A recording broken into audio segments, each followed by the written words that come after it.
नमस्कार दोस्तों, आज हम नया एक चीज स्टार्ट करने जा रहे हैं। जो चीज है वो क्वालिटी इंस्पेक्टर का कोर्स, क्यूए क्यूसी इंस्पेक्टर का कोर्स है। कैसा है? क्यूए क्यूसी इंस्पेक्टर का। तो पहला ही हमारे माइंड में ये आएगा कि क्यूए क्यूसी का इंस्पेक्टर का कोर्स है क्या, वो क्यों करना चाहिए। तो भाई क्यूए क्यूसी इंस्पेक्टर का कोर्स इसके लिए करना चाहिए कि आपको बूस्टअप मिलेगा, आपका करियर का क्या मिलेगा, बूस्ट मिलेगा। बहुत सारे लोगों ने मैंने अभी देखा कि कुछ लोग इलेक्ट्रॉनिक्स से भी आए हैं, है ना, लेकिन ऑयल एंड गैस सेक्टर में बहुत पैसा है। देखा जाए तो हमें किससे मतलब है? पैसे से मतलब है। भाई पैसे किससे मतलब है? हमें किससे मतलब है? पैसे से। हमें एक ही फंडा है कि भाई पैसे से मतलब है। तो एनडीटी करने के बाद अगर आप जॉब पे जाएंगे तो आपको 12, 14, 15, 22 हजार तक मिल जाएगा, लेकिन क्यूसी करने के बाद जाएंगे तो 18,000 प्लस का चांस मिलेगा। 15 अगर फ्रेशर जो लोग है तो फ्रेशर को 15,000 तो मिनिमम मिलना ही चाहिए, 16,000 तो मिनिमम मिलना ही चाहिए, 15-16 से प्लस मिलेगा। और जो लोग एक्सपीरियंस वाले हैं उसको तो बहुत दूर जा सकते हैं, 70,000 भी, कुछ लोग 70,000 वाले भी है इसमें, है ना। फिर भी वो एनडीटी का कोर्स करने के बावजूद एक क्यूए क्यूसी का कोर्स करना जा रहा है। क्यों? क्योंकि क्यूए क्यूसी के कोर्स में दम है। क्या है? दम है। वो करेंगे। फॉर एग्जांपल कोई एक बंदा मुझे कल आया था और पूछ रहा था, सर पाइपिंग इंस्पेक्टर का कोर्स में और क्यूए क्यूसी में क्या फर्क है? तो मोस्टली देखा जाए तो सब सेम ही है। पाइपिंग इंस्पेक्टर का कोर्स सेम ही है और क्यूए क्यूसी का भी मोस्टली सेम ही है, इसमें नया कुछ नहीं है। वेल्डिंग देखो, क्यूए क्यूसी इंस्पेक्टर इसका मतलब ही ये होता है, उसमें सभी बहुत सारे ब्रांचेज आते हैं। क्यूए क्यूसी इंस्पेक्टर में पीडब्ल्यूएसटी इंस्पेक्टर भी आता है, क्यूए क्यूसी इंस्पेक्टर में हमारा एनडीटी इंस्पेक्टर भी आता है, क्यूए क्यूसी इंस्पेक्टर में पाइपिंग इंस्पेक्टर भी आता है, वेल्डिंग इंस्पेक्टर भी आता है, बहुत सारे ब्रांचेज पड़ते हैं। लेकिन मैन जो है हेड वो कौन है? क्यूए क्यूसी इंस्पेक्टर का है। तो क्यूए क्यूसी का फर्क क्या है? ये है क्या क्यूए और क्यूसी? क्यूए का मतलब होता है क्वालिटी इंश्योरेंस। तो आपके दिमाग में जो भी है आपका इंग्लिश के हिसाब से उसका प्रोनाउंसिएशन करो, बाकी मेरे हिसाब से मैं बोलता हूं क्वालिटी इंश्योरेंस, ठीक है। और क्यूसी का मतलब है क्वालिटी कंट्रोल। क्या है? Quality control. तो फर्क क्या है क्यूए और क्यूसी में? दोनों में क्या फर्क है?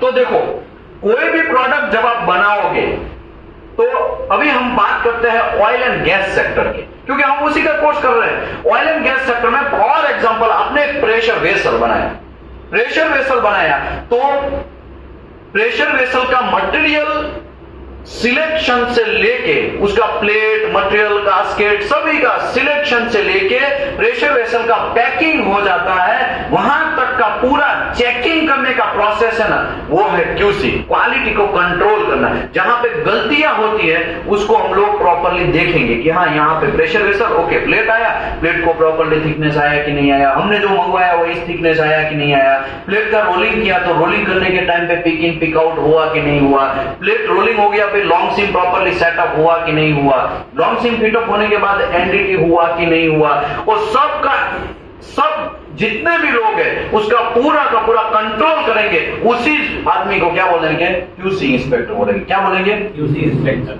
क्यूसी इंस्पेक्टर देखा जाए तो सीधा आंखों से देखने की बात चल रही है, सीधा आंखों से देख के बोलना है, यही चीज हुआ ना, आंखों से सीधा face to face physical on job पे जाके पकड़ के ऐसा सहला के, क्या करने का, सहला के चेक करना है, वही चीज क्वालिटी कंट्रोल है। क्योंकि क्वालिटी कंट्रोल नहीं करेंगे तो हमने जो प्रेशर वेसल बनाया वो ब्लास्ट होने का चांस है, क्वालिटी पुअर होने का चांस है। चाइना का टॉय है और जापान का टॉय, दोनों में फर्क तो है ना। क्या फर्क है? चाइना का चले तो चांद तक, वरना शाम तक, ऐसा है ना। और जापान का टॉय चकाचक पूरा दौड़ेगा, है ना, इसमें कोई मसला नहीं है। तो कंट्रोल कहां पे अच्छा हुआ होगा? क्वालिटी का कंट्रोल कहां अच्छा होगा? जापानी प्रोडक्ट में है वो, वहां पे क्वालिटी का कंट्रोल प्रॉपर हुआ होगा, ठीक है ना। ये फिजिकल बात हुई। लेकिन क्यूए का मतलब क्या है? तो क्यूए का मतलब है क्वालिटी इंश्योरेंस। क्वालिटी इंश्योरेंस का मतलब क्या है कि भाई ये तो आपने देख लिया, आप सही है कि गलत है किसको पता। तो इसके लिए पेजेस आते हैं, मार्केट में क्या आती है? साइन आती है, डॉक्यूमेंट्री आती है। क्या आती है? डॉक्यूमेंट्री। तो वही डॉक्यूमेंट्री है वो क्वालिटी इंश्योरेंस है। क्या है? इंश्योरेंस। बोलते हैं ना गारंटी कार्ड है क्या, ये मैं फैन लेता हूं 3,000 का, 4,000, जितना भी फैन है, लेकिन वो 1 साल का गारंटी है, लेकिन कार्ड कहां है? इंश्योरेंस कहाँ है? वो तो मैं देख के बोल देगा हाँ चलो ओके है, फैन ओके है, कोई प्रॉब्लम नहीं, प्रेशर वेशर ओके है, ओके कोई प्रॉब्लम नहीं है, क्वालिटी कंट्रोल पूरा हुआ है। लेकिन इंश्योरिटी कौन देगा? तो उसका होता है डॉक्यूमेंट्री। क्या होता है? डॉक्यूमेंट्री। तो डॉक्यूमेंट्री है हमारा एकदम देसी लैंग्वेज में, इंडियन लैंग्वेज में बोले तो वही डॉक्यूमेंट्री और कुछ नहीं। लेकिन डॉक्यूमेंट्री भी बहुत भारी भरकम है भैया, इसमें बहुत रूल्स एंड रेगुलेशन के हिसाब से साइन वगैरह, किधर भी साइन नहीं घुसेड़ देने का। किधर भी साइन घुसेड़ देंगे तो उड़ता उड़ता घोड़ा घुस जाएगा। समझ में आया कि नहीं आया? कि नहीं आया? तो चलिए अभी एक को हम लोग स्टार्ट करते हैं। मुझे इसमें ज्यादा टाइम नहीं निकालना है क्वालिटी इंश्योरेंस, क्वालिटी कंट्रोल में, क्योंकि लोगों को पता है, इसके लिए लोग करने आए हैं, ऐसा मैं मानता हूं। तो क्वालिटी कंट्रोल में सबसे पहला जो चैप्टर है QA/QC इंस्पेक्टर का, वो चैप्टर का नाम है procedure for storage, drawing, baking, issuing and controlling of welding consumable. तो यहां पे मेरे पास वेल्डिंग कंज्यूमेबल है। क्या है ये? Welding consumable. ये जो वेल्डिंग कंज्यूमेबल है उसको संभालना बहुत जरूरी है।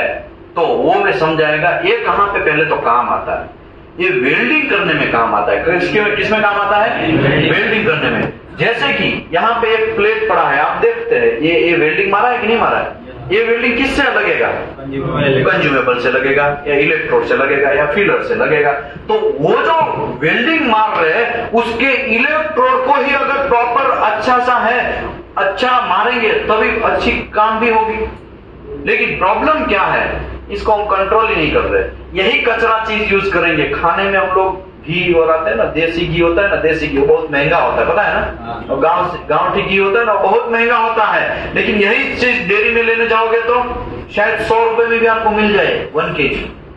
मिल रहा है, बेलसेल मिल रहा है, 200 रुपए में भी मिल रहा है, 300 में मिल रहा है, 400 में भी मिल रहा है, 600 में भी मिल रहा है। और बोलेंगे 800 रुपया, लेकिन वो ओरिजिनल होगा नहीं होगा उसका भी कोई भरोसा, मिलावट।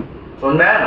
तो ये जो इलेक्ट्रोड है उसको पहले तो कैसे स्टोर करना है, उसको रखना कैसे है, उसके बाद इसका ड्राइंग कैसे करना है। ड्राइंग मतलब इसको गर्म करके यूज करना है, तो वो गर्म कितना करना है, उसके बाद उसको इश्यू कैसे करना है, वेल्डर को देना कैसे है, और कंट्रोल ऑफ वेल्डिंग कंज्यूमेबल, ये वेल्डिंग कंज्यूमेबल का कंट्रोलिंग सिस्टम कैसे होगा उसके बारे में डेप्थ में डिस्कशन है। तो आइए हम लोग स्टार्ट करते हैं। नमस्कार, मैं हूं विशाल Dameliya, welding and NDT service में आपका स्वागत करता हूं। यहाँ पे welding and NDT service NDT का कोर्स तो करवाता ही है, लेकिन QA/QC इंस्पेक्टर का भी कोर्स करवाता है। यहाँ पे अजय रावल सर का नंबर है, यहाँ पे नंबर का डिटेल दिया गया है, वहां से भी आप कांटेक्ट कर सकते हैं। ये कोर्स में अगर आपको ज्वाइन होना है तो नेक्स्ट बैच जो है वो हर 26 तारीख को बैच होता है, हर 26 तारीख को। आज पहला दिन है 26 अगस्त का, तो नेक्स्ट बैच जो होगा वो 26 सितंबर होगा, उसके बाद के वापस 26 है ना, हर बैच में होता है। यहाँ पे दीपेश पटेल का नंबर है, यहाँ पे मेरा नंबर है। कोई टेक्निकल डाउट है तो मुझसे आप कॉन्टेक्ट कर सकते हैं, ठीक है।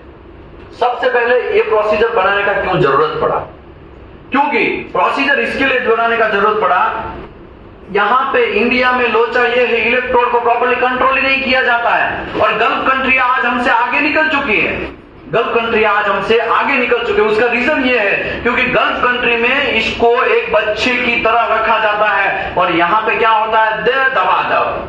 आपको स्क्रैप फोल्डिंग में भी इलेक्ट्रोड मिल जाएंगे, मिलेंगे कि नहीं मिलेंगे? आपको स्क्रैप फोल्डिंग में भी इलेक्ट्रोड मिलेंगे, ओवन में होंगे, ओवन क्या है वो सब चीज आएगा, ठीक है। ओवन में भी मिलेंगे तो एकदम ठंडे इलेक्ट्रोड होंगे। कैसे होंगे? ठंडे इलेक्ट्रोड होंगे। तो क्वालिटी कंट्रोल करना है तो हमें एकदम बेस से स्टार्ट करना पड़ेगा। किससे स्टार्ट करना पड़ेगा? बेस से। और ये इसका एकदम पहला बेस है। अगर वेल्डिंग में अब जाना है तो ये पहला बेस है, ये जो इलेक्ट्रोड को कंट्रोल करना वो पहला बेस है। ये प्रोसीजर और उसका पर्पस और स्कोप ऐसा है, this procedure is provided the guideline. क्या गाइडलाइन? गाइडलाइन मतलब आपको डायरेक्शन देता है, तो प्रॉपर स्टोरेज कैसे करना है ये इलेक्ट्रोड को, इसके बाद ड्राइंग कैसे करना है, एक्सपोजर कैसे करना है वेल्डिंग मटेरियल का, और कंट्रोल कैसे करना है, मेंटेनिंग इश्यूइंग वेल्डिंग मटेरियल। जो भी वेल्डिंग मटेरियल है, जैसे कि फ्लक्स भी आता है, फीलर भी आता है, तो उसका कंट्रोलिंग कैसे करना है ये प्रोसीजर ऐसा ही दिखाता है। रिस्पॉन्सिबिलिटी किसका रहेगा? तो स्टोर पर्सन है, उसका रिस्पॉन्सिबिलिटी है। लेकिन यहाँ पे स्टोर पर्सन कैसा होता है? कैसा होता है यहाँ पे? अंगूठा छाप। समझा ना? इंडिया में तो यही होता है। बाकी गल्फ कंट्री में अब स्टोर कीपर जो है ना वो एक्सपीरियंस वाला होगा। कैसा होगा? एक्सपीरियंस वाला होगा। और यहाँ पे देर दबादब घुसेड़ रहा है। कैसा है? कोई भी मेरे मामा का लड़का है, ले लो तो ले लो, और कुछ घंटा उसको पता नहीं है, बेकिंग में कितना घंटा रखना है वो पता नहीं है। एक इलेक्ट्रोड इतना महंगा आता है कि अगर एक पैकेट पूरा कर दिए ना तो एक सैलरी बन जाएगा, एक इंजीनियर का, फ्रेशर का सैलरी बन जाएगा। समझ में आया ना? ये इतना महंगा है। ये इलेक्ट्रोड अप्रोक्सीमेटली ये कौन सा है? 7018 है। 7018 जो है अभी 28 रुपए का शायद मिल रहा है एक इलेक्ट्रोड। कितने का है? 28। अभी हम कैसे दवा यूज कर रहे हैं। अगर मैंने ये भी देखा है साइड पे इंडिया में लोग इसका पहले तो फ्लक्स निकाल देते हैं और इसको बैंड करके पाइप के अंदर फिट अप में गैप रखने के चक्कर में वहां यूज करते हैं। हाँ, करते कि नहीं करते? कितने लोगों का ऐसा एक्सपीरियंस है, देखा हुआ है? आपको सर, मनीष सर, आपको एक्सपीरियंस, आपका नाम क्या है? अफजल अली, आपको भी एक्सपीरियंस है सर? आपको एक्सपीरियंस है? क्या नाम है आपका? हाँ, नसीम, तस्लीम, आपका सर? मोहम्मद सलाउद्दीन। यहाँ होता है कि नहीं होता है इंडिया में ऐसा? अगर आपने गल्फ कंट्री में ऐसा देख लिया ना इलेक्ट्रोड का टुकड़ा, तो आपके पेनल्टी लग जाएगी, एनसीआर लग जाएगा। एनसीआर क्या हो जाएगा? एनसीआर। अभी एनसीआर क्या है? बहुत सारे फ्रेशर लोग ऐसा सोचेंगे एनसीआर क्या है। तो देखो, क्यूएक्यूसी इंस्पेक्टर एक पुलिस वाला है, समझ लो। क्यूएक्यूसी इंस्पेक्टर पुलिस वाला है और एनसीआर उसका एफआईआर है। एनसीआर जो है उसका एफआईआर है। क्या है? एफआईआर मतलब समझ में आ रहा है ना? गुना दाखिल करने का सिस्टम। तो ये गुना दाखिल करने का सिस्टम है। तो एनसीआर है, नॉन कन्फर्मेटिव रिपोर्ट है, वो वन ऑफ द आपका डंडा है, वो एफआईआर का डंडा। वो डंडा मारोगे तो सब लोग सीधे। लेकिन इंडिया में एनसीआर का कोई महत्व ही नहीं है। इंडिया में क्या होता है? सब चलता है, सब ऐसे ही चल रहा है। तो ठीक है, हम आगे आएंगे तो देखेंगे। Store person are responsible to adopt this procedure. ये प्रोसीजर को उसको फॉलो करना है। और बिल्डिंग इंजीनियर है वो रिस्पॉन्सिबल अपडेट करवाना है, इंश्योर करना है, इंप्लीमेंटेशन भी करना है। तो बिल्डिंग इंस्पेक्टर रिस्पॉन्सिबल है। और रेफरेंस किसका लिया है ये प्रोसीजर में समझाने के लिए अभी रेफरेंस ले रहा हूं एएसएमई सेक्शन 9 का। एएसएमई सेक्शन 9 किसका है? एएसएमई सेक्शन 9 है वेल्डिंग, WPS, PQR, या तो वेल्डिंग प्रोसीजर के लिए है, वेल्डर का क्वालिफिकेशन करने के लिए है, WPS का क्वालिफिकेशन करने के लिए है। तो ब्रेजिंग और सोल्डरिंग का भी, लेकिन हमें वो काम का नहीं है। हमें हमारा पार्ट पकड़ना है। क्या पकड़ना है? Welding department. तो हमें वेल्डिंग का प्रोसीजर फाइंड करना पड़ेगा, क्वालिफिकेशन करना पड़ेगा, वेल्डर को क्वालिफिकेशन करना पड़ेगा। तो उसके लिए कौन है? वेल्डिंग के लिए क्वालिफिकेशन के लिए सेक्शन 9 कौन सा है? ASME section 9। सेक्शन 2C है, वो इलेक्ट्रोड का कंट्रोलिंग करने के लिए है। ये जो इलेक्ट्रोड है कैसे बनाना है, क्या क्या उसमें सिस्टम वगैरह करना है, क्या क्या टेस्टिंग करना है, वो एएसएमई सेक्शन 2C है। और मैन्युफैक्चर रिकमेंडेशन प्रैक्टिस, तो ये जो अल्टीमेट ऐसा कोई कंपनी है, बॉलर का भी आता है, ईसाब का भी आता है, बहुत सारी कंपनियों का आता है। तो वो बनाते हैं, उसका रिकमेंडेशन प्रैक्टिस भी आपको फॉलो करना है। रिकमेंडेशन प्रैक्टिस क्या है? रिकमेंडेशन प्रैक्टिस मतलब कुछ भी चीज लेने जाओगे तो आपको, समझो फॉर एग्जांपल आप घर पे फ्रिज लेने गए, तो फ्रिज लेने जाते हैं तो उसमें ऐसा होता है ना कि भाई इसको कैसे चलाने का रूल्स एंड रेगुलेशन होता है कि नहीं होता है? ध्यान रखने का, डोर बंद रखने का, उसको गर्म से टच नहीं करवाने का, ये नहीं करने का, वो नहीं करना, बहुत प्लांटिंग का, वो सब चीज होता है ना। तो ये इलेक्ट्रोड बनाने के टाइम पे इसका गाइडलाइन तैयार होता है। तो वो जो गाइडलाइन है वो कौन देगा? जिसने बनाया है ये इलेक्ट्रोड, वो देगा। तो उसका है। तो चलिए हम लोग स्टार्ट करते हैं वेल्डिंग इलेक्ट्रोड का कंट्रोलिंग सिस्टम कैसे करते हैं। पहला है प्रोसीजर। प्रोसीजर में हम लोग क्या देखेंगे? स्टोरेज देखेंगे, ड्राइंग देखेंगे, एक्सपोजर, एसएमडब्ल्यू इलेक्ट्रोड और एज पर एएसएमई स्पेसिफिकेशन के हिसाब से। ठीक है, एएसएमई क्या है? एएसएमई है American society of mechanical engineering. हमारा गीता गिनो, हमारा बाइबल गिनो, हमारा कुरान गिनो, जो भी है सब चीज क्या है? एएसएमई। क्या है? क्या है भाई? एएसएमई। जिसने भी एएसएमई को घोट के पी लिया, जिसने भी एएसएमई को घोट के पी लिया, उसको ये सब चीज कुछ भी करने की जरूरत नहीं है। एएसएमई को आप पकड़ लो, वो बेस है। एएसएमई को आप समझ लेंगे तो बहुत सारा चीज ऑटोमेटिकली बाय डिफॉल्ट समझ में आ जाएगा। तो पहला है ड्राइंग। ड्राइंग मतलब पहले तो मैं ये बोल देता हूं, ये इलेक्ट्रोड पहले तो आपको वेल्डिंग मारना है। क्या करना है? वेल्डिंग मारना है तो खरीदना तो पड़ेगा इसको। खरीदने के लिए परचेज डिपार्टमेंट के पास जाएगा, परचेज डिपार्टमेंट में देखेगा कौन सा मटेरियल, हाँ कार्पेंटर मटेरियल, ओके कितना वेल्डिंग मारना है, तो वो कैलकुलेशन उसके हिसाब से करेगा। सॉफ्टवेयर भी है, उससे भी कर सकता है। गूगल में भी आजकल बहुत सारा, प्ले स्टोर में भी आज बहुत सारा आ गया, सॉफ्टवेयर के हिसाब से कैलकुलेशन कर लेगा कि हमको 1 टन का जरूरत है, 2 टन का जरूरत है, 3 टन का या 100 टन का, जितने भी टन का जरूरत है वो कैलकुलेशन कर लेगा। वो परचेज डिपार्टमेंट का काम है, वो हमारा काम नहीं है, ठीक है। वो कैलकुलेशन करेगा कि मुझे 100 टन चाहिए, तो फिर वो पहले देखेगा कौन सा कंपनी मार्केट में, पहले तो परचेज ऑर्डर बाहर निकालेगा कि भाई परचेज ऑर्डर मतलब एक वेंडर सिस्टम के हिसाब से उसको सर्कुलेट करेगा, भाई हमको 100 टन चाहिए, कौन दे सकता है, सस्ता से सस्ता कौन दे सकता है।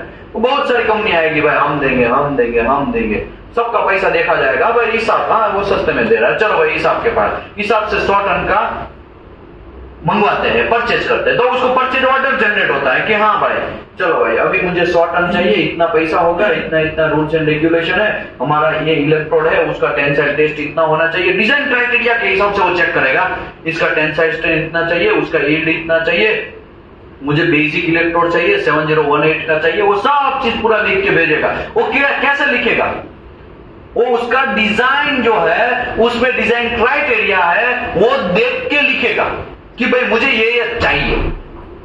समझो उसने लिख भी लिया, फॉर एग्जाम्पल उसने लिख भी लिया, फिर वो कहां जाएगा, एएसएमई सेक्शन 2C में जाएगा, उसका टेबल नंबर एसएफ 5.01 में जाएगा, वहां पे टेबल दिया है, वो टेबल देखेगा कि भाई 7018 में कौन कौन सा टेस्टिंग होना चाहिए, तो कि भाई मॉइस्चर टेस्ट होना चाहिए, उसका टेंसाइल होना चाहिए, उसका बैंड होना चाहिए, उसका रेडियोग्राफी होना चाहिए, उसका केमिकल कंपोजिशन होना चाहिए, वो सब चीज वहां लिखा है। तो इसमें मुझे अभी इसमें नहीं पढ़ना है, अब इतना समझ लो, सब चीज उसने फाइंड करके दे दिया, इस आपको भाई 100 टन चाहिए, 100 टन आया, कंपनी के अंदर एंट्री करने का, गेट के ऊपर ट्रक खड़ा है, आपका ड्यूटी स्टार्ट।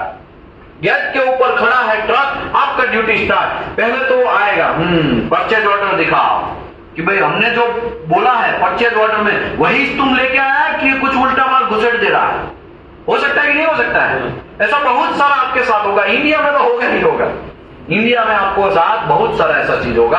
आपको पहले परचेज ऑर्डर देखना है कि भाई जो मंगवाया है टेक्निकल डिपार्टमेंट ने वो वही चीज आया, या तो आप खुद भी मंगवाने वाले कभी कभी होंगे, छोटा स्केल का कंपनी होगा तो आपको खुद को मंगवाना पड़ेगा, तो आप खुद भी देखेंगे हाँ भाई मैंने ये मंगवाया था 7018 हिसाब का, इतना टन और इतना इतना केमिकल कंपोजिशन। पहले तो आप डिलीवरी नोट देखेंगे, परचेज ऑर्डर देखेंगे, डिलीवरी नोट में देखा होगा हाँ भाई 100 टन है, केमिकल कंपोजिशन के लिए एमटीसी देखेंगे, क्या देखेंगे, एमटीसी देखेंगे या नहीं देखेंगे। एमटीसी मतलब क्या है, मिल टेस्ट सर्टिफिकेट, क्या है, मिल टेस्ट सर्टिफिकेट। अभी मिल टेस्ट सर्टिफिकेट देखेंगे तो आपको यह देखना है केमिकल कंपोजिशन किसके हिसाब से, एएसएमई सेक्शन 2C एसएफए 5.1 के हिसाब से, एएसएमई सेक्शन 2C एसएफए 5.1। अभी 5.1 क्या है, तो 7018 का एसएफए 5.1 है, क्या है, E7018। अभी ये E7018 है क्या, वहां पे हम बात करते हैं E7018। ये E का मतलब जो है ना, उसका मतलब है इलेक्ट्रोड, क्या है, इलेक्ट्रोड। ये 70 का मतलब है 70 into 1000 करना है, ये कितना हो गया, 70,000 पाउंड पर स्क्वायर इंच, उसका स्ट्रेंथ हो गया PSI, पाउंड पर स्क्वायर इंच। ये जो है ये भाई साहब वो उसका पोजीशन है, 1 2 3 4, वो कोई भी हो सकता है, 1 का मतलब ऑल पोजीशन में मार सकता है ये इलेक्ट्रोड, ठीक है।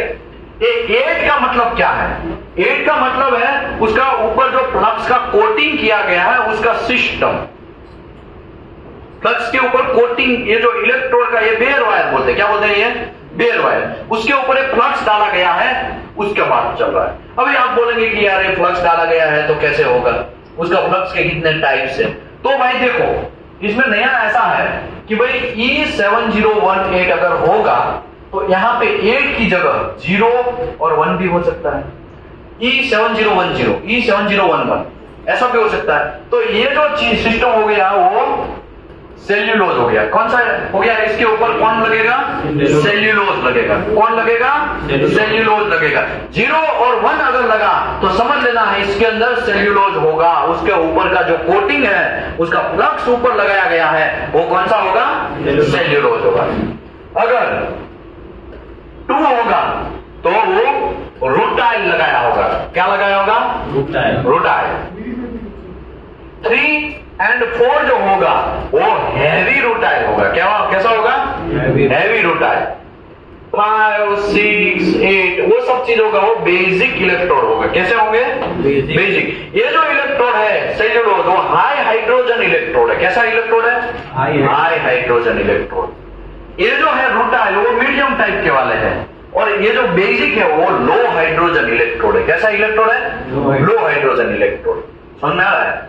ओके, अभी इसका क्या जरूरत पड़ा भाई, यहाँ पे मैं क्यों समझाया? क्योंकि मुझे E7018 के बारे में समझाना था, SFF 5.1 का केमिकल कंपोजिशन के बारे में समझाना था, इसके लिए ये बात कर लिया। वो तो मैं जब आएगा आने वाले टाइम में धीरे धीरे ये सब चीज आपका माइंड क्लियर होने लगेगा। ठीक है, अभी हम बात करते हैं ये जो इलेक्ट्रोड है वो ट्रक बाहर खड़ा है, तो उसको क्या करने का? पहले तो डिलीवरी नोट, परचेज ऑर्डर, वो सब चीज मांगेंगे। चल भाई परचेज ऑर्डर दे, परचेज ऑर्डर दे दिया, आपने चेक किया, जो मंगवाया है वही जाया है। ओके, डिलीवरी नोट दिखाओ, डिलीवरी नोट दिखाएगा 100 टन मंगवाया था, इतना इतना लेंथ था, वेट था, इतना केमिकल कंपोजिशन देखने के लिए MTC लेंगे, MTC ले लिया।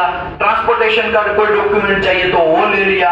ये सब चीज आपने कर लिया, इलेक्ट्रोड ओके है। उसका फिर ओके होने के बाद ट्रक अंदर आया, अंदर आने के बाद उधर भी जाएगा, वेयर हाउस में जाएगा। पहले क्या होगा? स्टोरेज होगा।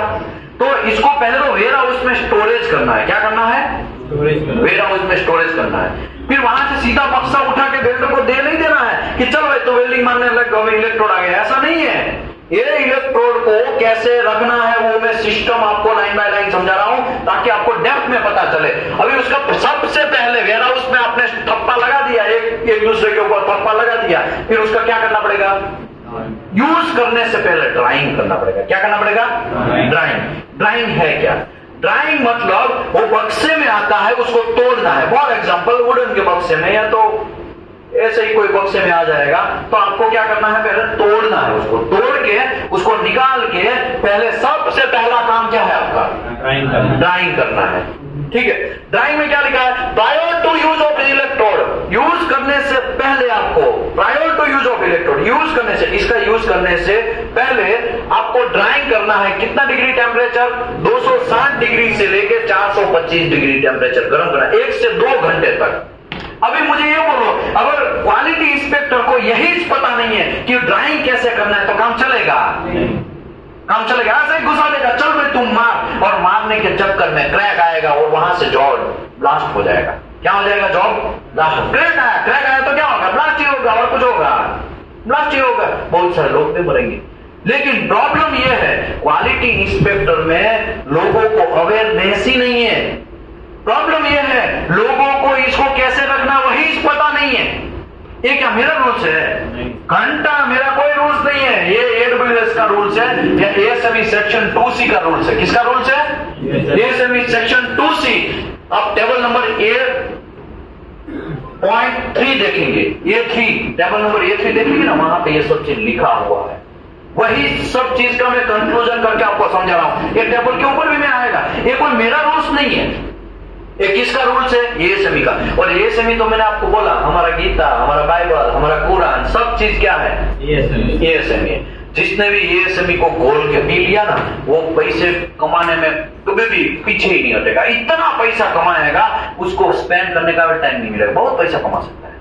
ASME जिसने समझ लिया, ASME एकदम डेप्थ में उतर गया, उसके लिए बेस्ट चीज हो जाएगा। उसको किधर जाने की कोई टेंशन ही नहीं है, क्योंकि उसको पता है ASME क्या है। और 50 साल एक्सपीरियंस वाला भी आएगा और कुछ गलत बोलेगा, तुरंत आप क्लोज के साथ बात करेगा, भाई ऐसा नहीं होता है, ASME यहाँ लिखा है, इसके लिए ऐसा करना है। अगर आप ASME से हिसाब से काम कर रहे तो समझ आया ना? ओके, हम बात करते हैं जेठमलानी, वो जो लोगों को बचाने, क्या है वो लॉयर है ना। और वो सूरज वाला, वो कांग्रेस का क्या है? सूरज वाला है ना, वो भी लॉयर है ना। वो लोग क्या किया है? वो काहे इतना रॉक झाड़ रहे? क्योंकि उसको संविधान उसने गोल के पी लिया है। क्या किया है? गोल के पी लिया है। अगर उसको केस करना है आपके ऊपर, वो आपके साथ में भी ऐसा खड़ा रहेगा, तो भी आपके ऊपर केस ठोक देगा और आपको जेल हो जाएगा। वो क्या केस ठोकेगा? मेरे साथ तिरछी नजर से देख रहा था, वेर भाव से देख रहा था, ऐसा करके बहुत सारे क्लोज लगाएंगे और जज भी उसमें कुछ नहीं कर सकते, क्योंकि वो तो रूल्स के हिसाब से चलेगा। और मतलब क्या हुआ? मैं कहना क्या चाहता हूं, अगर आपको ASME ऐसे ही पता है, अगर ये सेमी ऐसे ही आपको पता है तो आप किसी को भी उठा मतलब क्लियर कर सकते, कोई भी क्वालिटी कंट्रोल के साथ काम कर सकते हैं, छाती ठोक के काम कर सकते। समझ में आया कि नहीं है? ये सेमी ही पता नहीं है, यहां पे क्लियर लिखा है कि भाई आपको कितना डिग्री टेम्परेचर से आपको बेकिंग करना है, ड्राइंग करना है, तो वही पता नहीं है तो कुछ काम का नहीं है। समझ में आया ना? अभी हम वापस हमारे टॉपिक पे आते हैं। देखो यहां पे क्या लिखा है, यहां पे ऐसा लिखा है कि भाई आपको ड्राइंग करना है। क्या करना है? ड्राइंग करना है। इलेक्ट्रोड आया, आपने वेयर हाउस में स्टोर किया, फिर सीधा वेल्डर को दे देना नहीं है। उसको पहले क्या करना है? ड्राइंग करना है। ड्राइंग क्या करना है? 260 डिग्री से लेकर 425 डिग्री सेल्सियस तक 1 से 2 घंटे तक गर्म करना है। तो कंपनी का नाम नहीं देगा। हमारे साथ इंडिया में ऐसा हुआ था, एक कंपनी था आनंद में, नाम नहीं देगा वरना कंट्रोवर्सी हो जाएगा। एक प्रेशर इंजीनियर कुछ घंटा पता नहीं है और ड्राइंग करने के लिए बोला, उसने पूरे इलेक्ट्रोड घुसेड़ दिए, पूरी रात ड्राइंग हुआ। क्या हुआ? पूरी रात ड्राइंग हुआ। 12 घंटा ड्राइंग अगर होता है फिर क्या होता है? ये इलेक्ट्रोड ऊपर से जो है ना ये कोटिंग फ्लक्स वो क्या हो जाएगा? निकल जाएगा। तो फिर ये इलेक्ट्रोड गया कि नहीं गया? पूरा इतना बड़ा सा ओवन, उसमें पूरी रात ड्राइंग हुआ, कितने करोड़ का लॉस। करीबन उसमें 6 से 8 टन इलेक्ट्रोड डाले थे उसने, 6 से 8 टन। आप सोचो अगर उसको ड्राइंग ही पता नहीं है कितने घंटे का करना है तो कुछ काम का है?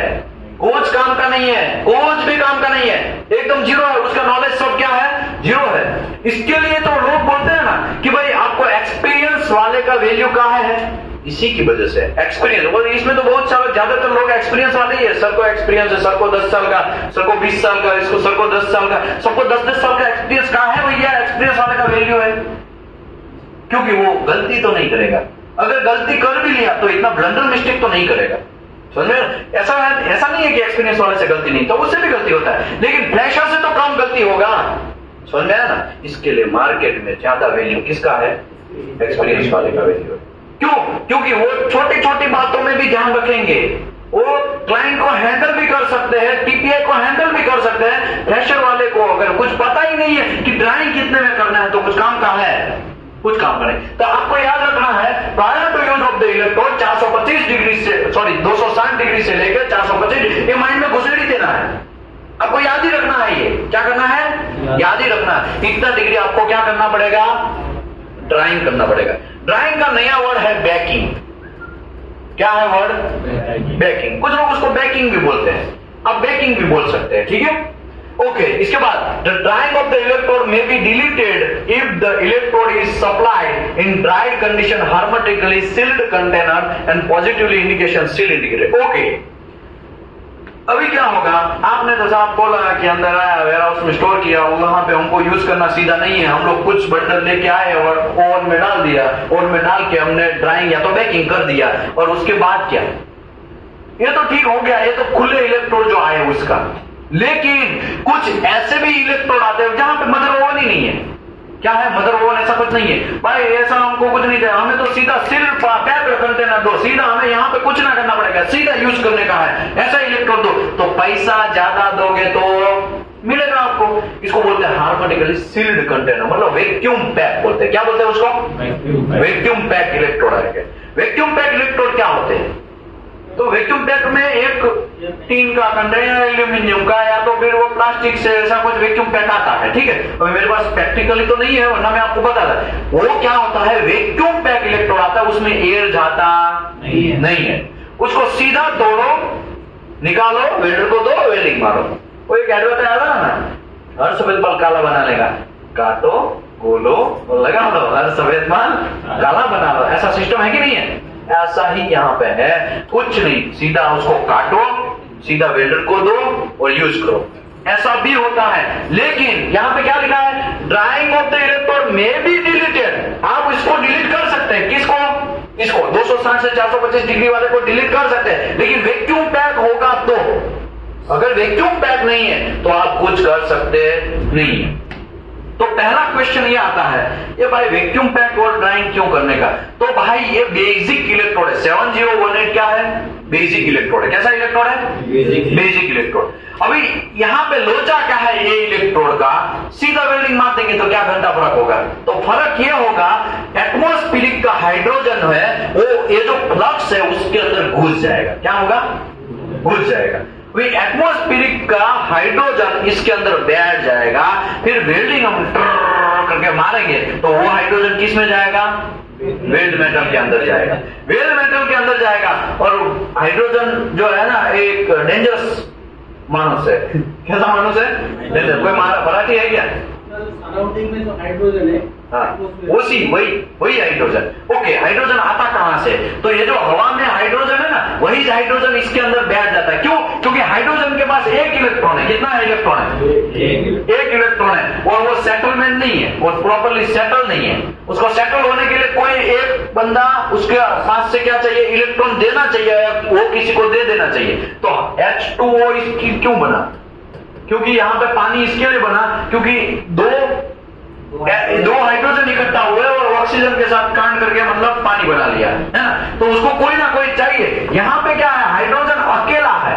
मार्केट में अभी ये जो एरिया में घूम रहा है वो हाइड्रोजन वो अकेला है। वो क्या करेगा? किसी से इलेक्ट्रॉन लेने के लिए देने के लिए वो क्या करेगा? इसके अंदर बैठ जाएगा। जैसे ही हम वेल्डिंग मारेंगे वो हाइड्रोजन किस में जाएगा? ये वेल्ड मेटल के अंदर घुसेगा। ये वेल्ड मेटल के अंदर घुसेगा तो हाइड्रोजन का प्रॉब्लम क्या है?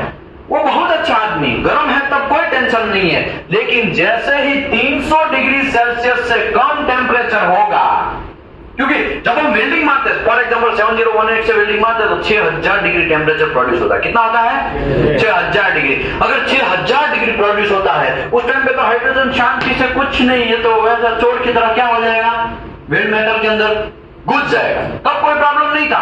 लेकिन एटमॉस्फेरिक टेम्परेचर कितना है? 16-18 डिग्री होता है ना, 20 डिग्री 35 डिग्री ऐसा होता है ना। जो भी एटमॉस्फेरिक टेम्परेचर तो आएगा ना, वो गर्म 6000 थोड़ी रहने वाला है। 6000 रहने वाला है, वो गर्म रहने वाला नहीं है। वो धीरे धीरे धीरे धीरे क्या होगा? टेम्परेचर गिरेगा। 6000 का 3000, 3000, 2000, 1000, 500, 400 ऐसा होगा कि नहीं होगा? जैसे ही 300 डिग्री से कम हुआ उसका कांड स्टार्ट होगा। हाइड्रोजन क्या करेगा? एक्टिव हो जाएगा। उसको मजा नहीं आएगा क्योंकि गर्मी कम हो गया, वो हिलने लगेगा। क्या करेगा? हिलने लगेगा। मेटल के अंदर हाइड्रोजन बैठा और वो हिलने लगेगा, इतना डेंजरस हिलेगा कि वो मेटल को फाड़ देगा। क्या करेगा? फाड़ देगा। मेटल को तोड़ के निकल जाएगा। उसको बोलते हैं HICC, हाइड्रोजन कोल्ड क्रैक। क्या बोलते हैं? Hydrogen cold crack. क्यों आया? क्यों आया? इलेक्ट्रोड के अंदर हाइड्रोजन पहले से ही अपना कुल्ला टिकाया था। समझ में आया कि नहीं आया? अगर मैं ये करूं, ये इसी के अंदर से हाइड्रोजन ही निकाल दूं तो काम बन जाए ना हमारा। तो वो जो हाइड्रोजन निकालना है उसी को क्या बोलते हैं? ड्राइंग। क्या बोलते हैं? ड्राइंग। ओ चाचा, ओ भाई साहब, समझ में आ रहा है? समझ में आ रहा है? ओके, अभी कुछ लोग थ्रेशर है ना, उसको थोड़ा ऊपर से जाएगा, ऐसा जा रहा है थोड़ा थोड़ा, लेकिन धीरे धीरे गड्डी जो है वो पटरी पे आएगी। धीरे धीरे गड्डी पटरी पे आएगी। तो थोड़ा रुको जरा, सब्र करो, सब आएगा।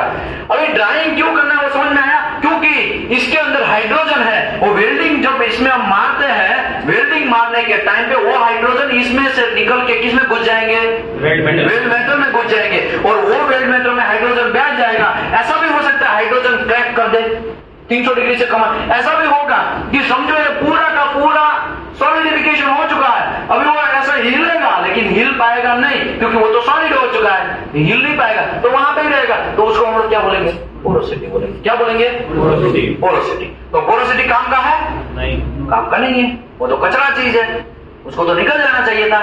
लेकिन बिल भी आ गया और एनडीटी इंस्पेक्टर मार्केट में आरटी करेंगे। भाई इसमें तो बहुत पोरोसिटी आया भाई, तुमने काम कर दिया। इलेक्ट्रोड तुमने बराबर यूज नहीं किया होगा, इलेक्ट्रोड गर्म नहीं किया होगा, इलेक्ट्रोड ऐसे प्रीहीटिंग बिना प्रीहीटिंग के किया होगा, या तो ये इलेक्ट्रोड है वो गीला वाला इलेक्ट्रोड यूज किया होगा। क्योंकि गीला वाला मतलब क्या है? पानी, H2O अंदर घुस गया होगा और H2O तो डबल घुसा, ये तो घुसा ना, और जाके किसमें किया? मिड मेटल में गया, तो ये अच्छी बात है नहीं, थोड़ा भी अच्छी। ये हाइड्रोजन का पंगा, हमारा जो फाइट है वो किसके साथ है? हाइड्रोजन के साथ है। हाइड्रोजन को अगर हम लोग प्रॉपरली ध्यान रख देंगे, कंट्रोल कर देंगे, तो ये सब मगजमारी करने की कोई जरूरत नहीं, खटाखट वेल्डिंग मारो। लेकिन ये लो हाइड्रोजन इलेक्ट्रोड इसके लिए बोला जाता है, समझ में आया ना? हाइड्रोजन को आने देना नहीं है। हाइड्रोजन को आएगा तो वो मेटल को क्रैक करेगा या मेटल के अंदर पोरोसिटी लेके आएगा। तो सीधा इलेक्ट्रोड आता है तो भाई उसमें क्यों हाइड्रोजन बैठ जाता है? भाई वो तो खुला है ना, इसमें हवा मिलती है, बोलो इसमें एयर कांटेक्ट आया कि नहीं आया? एयर कांटेक्ट आया तो इसमें हाइड्रोजन होगा कि नहीं होगा? डेफिनेटली होगा। इसको हाइड्रोजन निकालने के लिए क्या करना पड़ेगा? उसको ड्राइंग करना पड़ेगा। कितना डिग्री टेम्परेचर करना पड़ेगा? अच्छा, कितना करना पड़ेगा? 260 से लेके 425। अच्छा, कितना करना पड़ेगा? नीचे वाले जोर से बोलो, कितना करना पड़ेगा? Very good, 260। ये भूलना नहीं है, 260 से लेके 425 डिग्री के बीच में। सर तो हम कौन सा ले? बीच में 260 ले या 425? भाई आप 350 लो। कितना लो? 350। दोनों के बीच में ही है ना। 350 डिग्री टेम्परेचर तक गर्म करो ये इलेक्ट्रोड को, और क्या करो? 2 घंटे तक गर्म करो, और फिर उसको निकाल के फिर आगे का प्रोसेस में बोलेगा क्या करना है वो। लेकिन इतना तो आपको गर्म करना, तब जाके हाइड्रोजन क्या होगा? बाहर निकलेगा, तब जाके निकलेगा। तो आप सोचो, हाइड्रोजन ने तो हमको परेशान करके रखा है, और ये सब चीज का इलेक्ट्रोड का। ओके, दूसरी बात, ये जो हम स्टोरेज करते हैं तो ऐसा फ्लक्स डैमेज हो जाता है, तो डैमेज वाला इलेक्ट्रोड चलेगा नहीं। वो भी क्यों नहीं चलेगा, वो आएगा तो मैं समझाता हूं। लेकिन आपको ये तो पता चला कि भाई आपको ड्राइंग करना है। Damage hermetically sealed container, hermetically packed filler metal such as hydrogen electrode has been rejected। क्यों रिजेक्ट करने के लिए बोला? डैमेज वैक्यूम पैक होगा। For example, damage vacuum pack है, तो डैमेज वैक्यूम पैक है तो क्या होगा? उसके अंदर हॉल हो गया होगा, या तो डैमेज हो गया। डैमेज हो गया तो उसके अंदर क्या घुसेगा? अरे भाई, हाइड्रोजन मतलब ये तो किधर ना किधर घुस जाएगा ना, डैमेज है तो। और सील्ड कंटेनर है, उसमें से कुछ हॉल हो गया, वहां से एयर निकल गया, तो उसको सील माना जाएगा नहीं। वैक्यूम पैक होना चाहिए, और वैक्यूम पैक नहीं है तो हाइड्रोजन भाई साहब अपना कुल्ला टिकाने के लिए अंदर गया और बैठ गया।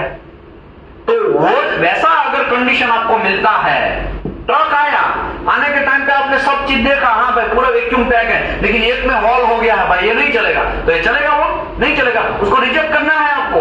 समझ में आया कि नहीं आया? समझो, उसको भी यूज करना है। तो मैन्युफैक्चरर का रिकमेंडेशन प्रैक्टिस है वो यूज करना है कि एक बार पैकिंग करके काम बन जाएगा, क्योंकि सील्ड कंटेनर है। मैन्युफैक्चरर बोलता है कि भाई हाँ भाई, अगर कोई डैमेज आया तो आपको क्या करना है? एक बार ड्राइंग कर देना, तो हाइड्रोजन निकल जाएगा। हाँ सर, ड्राइंग ऑक्सीडेशन से बचाने के लिए ड्राइंग करते हैं। नहीं, ऑक्सीडेशन ही तो सर हो रहा है। यस, ये ऑक्सीडेशन भी है, क्योंकि हाइड्रोजन अंदर घुसेगा तो ऑक्सीजन भी घुसेगा। बहुत अच्छा क्वेश्चन पूछा उसने। अगर हाइड्रोजन बैठेगा तो क्या हाइड्रोजन के लिए ये खेल चल रहा है?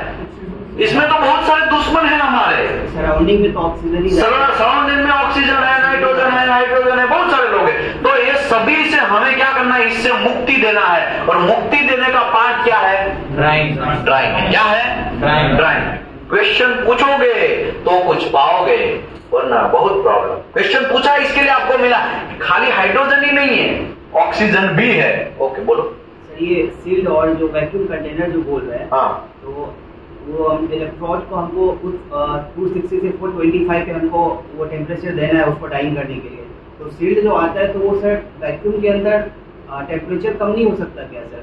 उसमें एयर नहीं होता है, वैक्यूम मतलब कि उसमें एयर नहीं है। एयर नहीं है, बट सर कुछ टाइम के बाद उसमें अगर उसका टेम्परेचर कम तो हो सकता है। बहुत अच्छा क्वेश्चन। देखो, मैं इसका क्वेश्चन पहले बोल देता हूँ। वो ऐसा बोल रहा है कि भाई आपने वैक्यूम पैक कंटेनर लिया, सील्ड पैक कंटेनर लिया, तो उसमें तो एयर नहीं होता है, तो उसमें हाइड्रोजन ऑक्सीजन बैठेगा नहीं, कोई टेंशन नहीं। लेकिन तोड़ने के टाइम पे जब तोड़ेंगे और वेल्डर को देंगे, तब क्या? तब तो खुला हो गया मार्केट में, तब क्या? तो उसके भी रूल्स एंड रेगुलेशन है, वो यहाँ पे मैं आपको टेबल जब आएगा तब समझाएगा, समझा ना? फॉर एग्जाम्पल, मैं एक एग्जाम्पल लिया है, देखो कितने घंटे तक आप वेल्डिंग मार सकते हैं?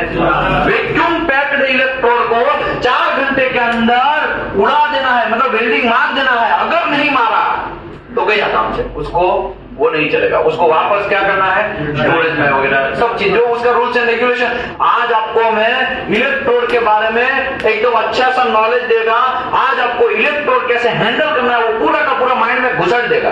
आपको नहीं करना है, फॉर एग्जाम्पल हम नहीं करेंगे, कुछ लोग ऐसा होता है कितना भी समझा आपने, लेकिन मैं आपको 98% घुसा देगा। मुझे आपका कितना परसेंट चाहिए, ओनली 2% चाहिए। 98% आप खाली सुनो, आप खाली सुनो और कुछ नहीं करना है, आपको मेहनत नहीं करना है। ये है ना, अंग्रेज लोग है ना साला बहुत कचरा करके गया इंडिया में, पूरा एजुकेशन सिस्टम की बैंड बजा के गए। कैसा है, एजुकेशन सिस्टम की बैंड बजा के गए।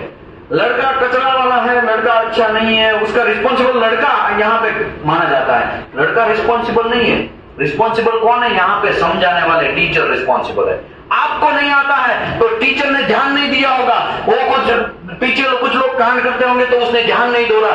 टीचर होते हैं ना, उसको बहुत चीज ध्यान रखना पड़ता है, पीछे भी क्या चल रहा है, आगे भी क्या चल रहा है, यहाँ पे पीछे वाले में भी यहाँ पे क्या वो लिख रहे हैं, क्या लिख रहे हैं, कुछ अलग टाइप का लिख रहे हैं, तो आपको प्रॉपर ध्यान देना है। अगर आपको घुसेगा उस स्टोरी के साथ इसको समझाना पड़ेगा, ऐसे हॉल में समझा देगा तो क्या लोचा होगा, आपको कुछ घुसेगा ही नहीं। समझ में ना, फोकस उसी को बोलते हैं फोकस। 2% आपका देना है, कितना देना आपको, 2%। 98% में आपको सिखा देगा। 2% में क्या आता है, गुल्ली मारना नहीं है, बस बाकी सब में देख लेगा। गुल्ली मारना नहीं है, क्या नाम नहीं करना है, गुल्ली नहीं मारना है ना, फाकी बोलते हैं, क्या बोलते हैं, फाकी मारना नहीं। ठीक है, अब खाली फोकस करो यहाँ पे, मैं सब करवा देगा। ओके, अभी वो भी आपका क्वेश्चन है वैसा था कि भाई वैक्यूम पैक्ड सेल कंटेनर है तो उसका क्या, तो वैक्यूम पैक्ड सेल कंटेनर है तो उसका भी रूल्स एंड रेगुलेशन आगे आएगा तो मैं समझाएगा। कहने का मेरा मतलब ये है, अगर डैमेज हो गया है तो हमें पता नहीं है ना कब डैमेज हुआ, हमें पता है नहीं, तो उसको क्या करना है, क्या करना है, रिजेक्ट करना है। अदरवाइज मैन्युफैक्चरर रिकमेंडेशन प्रैक्टिस बोलता है वैसे करना। मैन्युफैक्चरर को आप बोलेंगे सर 10 पैक तो आपका रिजेक्ट आया, तो मैन्युफैक्चरर बोलेंगे ठीक है तो एक काम करो 10 का पैसा मत दो, लेकिन वो ऐसा भी बोलेगा ठीक है वो 10 का नहीं कम से कम 5 का पैसा दे दो, एक काम करो उसको एक बार पैकिंग करके जल्दी यूज कर लो, मुझे आधा ही पैसा दो, ऐसा भी हो सकता है। और डिपेंड ऑन मैन्युफैक्चरर और क्लाइंट के बीच में डिस्कशन हो रहा है उसके ऊपर। ठीक है, तो उसको आपको क्या करना है, रिजेक्ट करना। रूल्स क्या है, रिजेक्ट करना। रूल्स क्या है, रिजेक्ट करना है। अभी आते हैं, if the electrode manufacturer stipulated higher baking temperature then stand over the higher baking temperature should be use. अगर मैन्युफैक्चरर ऐसा बोलता है कि नहीं भाई इतना डिग्री टेम्परेचर नहीं चलेगा बेकिंग का, अब 550 रखो, तो वो मैन्युफैक्चरर के ऊपर डिपेंड है। ये मैन्युफैक्चरर मतलब कौन, ये बनाने वाला, ये जो इलेक्ट्रोड बनाने वाला है वो जैसा बोलता है वैसा आपको करना है। तो भैया साहब ये सेमी तो 260 से 425 बोलता है, लेकिन वो मैन्युफैक्चरर ऐसा बोलता है 430 डिग्री तक गर्म करो, 2 घंटे तक गर्म करो। कितना घंटे तक, 2 घंटे। सर किसको फॉलो करें, तो सबसे पहला आपका ड्यूटी है मैन्युफैक्चरर जो बोलता है उसको फॉलो करना। सबसे पहला आपका ड्यूटी क्या है, मैन्युफैक्चरर जो बोलता है उसको पहले फॉलो करना है। मैन्युफैक्चरर ऐसा बोलता है एज पर एएसएमई, तब आपको क्या करना है, एएसएमई को फॉलो करना है। जनरली मैन्युफैक्चरर यही बोलते हैं, लेकिन कुछ मैन्युफैक्चरर होते हैं ऐसे, हाँ सर ओके, कुछ मैन्युफैक्चरर ऐसे होते हैं कि भाई वो बोलेंगे कि नहीं ऐसा नहीं ऐसा, तो वो क्योंकि उसने बनाने के टाइम पे क्या क्या प्रिकॉशन रखना है वो उसको पता है, तो वो होंगे, वो बोलेंगे। तो सबसे पहला duty as a QC inspector का, क्यूसी इंस्पेक्टर का क्या है कि मैन्युफैक्चरर जो बोलता है वही करना है और कुछ करना नहीं है। उसके बाद आपका एंट्री किसमें पढ़ना चाहिए, एएसएमई में पढ़ना चाहिए। समझ रहे हो, ओ भाई ओ चाचा, समझ रहे हो। ओके, अभी स्टोरेज कैसे करेंगे। स्टोरेज अभी ड्राइंग हो गया, आपने घुसेट दिया 2 घंटे तक 350 डिग्री, कुछ लोग बोलेंगे साहब कितना रखने का, चलो आपने 350 डिग्री तक 2 घंटे तक आपने गर्म किया, अभी क्या करना है, अभी आपको क्या करना है, स्टोरेज करना है। उसका एक दूसरा ओवन होगा। अभी ओवन है क्या, तो भाई आपने पप खाया है कभी, पप या नीचे मिल रहा है, अभी नया उसने ओवन लिया है नीचे वाले ने, है ना, ओवन है ना, वही जो ओवन लेकिन थोड़ा बड़ा होगा। ये इलेक्ट्रोड रखने के लिए और पप रखने के लिए, समोसा रखने के लिए बनाया, लेकिन ये इलेक्ट्रोड रखने के लिए ओवन होगा। नया कुछ रॉकेट नहीं है, समझ में आया ना, उसमें भी बटन होगा, नीचे वाले में भी बटन है, उसमें भी बटन है, नया कुछ रॉकेट नहीं है। तो ओवन चढ़ा, मदर ओवन कभी बोल रहे हैं, कभी स्टोरेज ओवन बोल रहे हैं। समझ में? मदर ओवन मतलब बड़ा ओवन, अच्छा ओवन, स्टोरेज ओवन मतलब छोटा ओवन हो गया। समझ में आया ना? अभी पहला काम ये मदर ओवन का था, मदर ओवन में आपने ड्राइंग कर दिया। अभी किसका काम आया मार्केट में? स्टोरेज का आया। तो क्या उसको गर्म ही करते रहना है कि वो 100 टन पूरा ऐसा ही बिगड़ जाएगा? गर्म ही करते रहना है? नहीं, उसको 1 से 2 घंटे में काम कर दिया तो खलास, फिर उसको तुरंत निकाल देना है। निकाल के आपको किसमें घुसेड़ना है इसको? स्टोरेज। आफ्टर ड्राइंग क्या लिखा है? ओ भाई साहब क्या लिखा है? ओ भाई साहब, ओ चाचा, पीछे वाले भाई साहब, मेरा गाना बजा दो। हाँ, आप क्या लिखा है? क्या लिखा है? क्या लिखा है? आफ्टर ड्राइंग मतलब एक चीज होने के बाद, after drawing the electrode shall be stored continuously 120 degree temperature. फिर दूसरा ओवन आएगा और वो ओवन के अंदर वो इलेक्ट्रोड को निकाल के घुसेड़ देना है। कितना डिग्री करना है? 120 डिग्री। और यहाँ पे टाइम और टेम्परेचर टाइम लिखा है तो उसको रखते ही रहना है, बस 120 डिग्री घुसेड़ देगा, हो गया। उसको 120 डिग्री रखना है। साहब तो नाइट में कौन देखेगा? नाइट में कैसे पता? लाइट चला गया तो क्या होगा? हो सकता है ना वो टेम्परेचर डाउन हो जाएगा। टेम्परेचर समझो डाउन हो गया तो प्रॉब्लम हो गया। तो करना क्या है? तो आपको नाइट शिफ्ट वाला भी इंजीनियर वहां रखना पड़ेगा, समझ रहे हो? लेकिन प्रॉब्लम क्या है? इंडिया में राम भरोसे साफ चल रहा है, जाने दो, हो गया, कुछ नहीं होता, ऐसे ही होता है। नाइट शिफ्ट में आप बिलीव नहीं करेंगे, सऊदी अरबिया में हम लोग थे, बहुत ऐसा जगह था वहां पे पानी भी मिलने के लिए आपको 2-2 किलोमीटर दूर जाना पड़ता है वहां से पानी लेके, क्योंकि अभी नया नया प्लांट चालू होता है तो जगह जगह पानी शायद ना भी हो और दूर लेने जाना। लेकिन यहाँ पे नाइट शिफ्ट पे आदमी चाहिए ही चाहिए, डे में भी चाहिए, नाइट शिफ्ट में एक दूसरे के रिलीवर होंगे। रिलीवर समझ में आ रहा है ना? क्या हो रहा है? रिलीवर मतलब ये जाएगा तो जाने से पहले इसको बता के जाएगा, फिर ये नाइट वाला जाएगा तो मॉर्निंग वाला पहले वो आ जाएगा, तब जाके उसको बता के जाएगा। उसको रिलीवर बोलते हैं, है ना? एक दूसरे का काम ये रिलीवर रखना। लेकिन इंडिया में वही प्रॉब्लम है, कोई रखा जाता नहीं है, पूरा ऐसे ही सब लोलम लोल समझ में आ रहा है ना?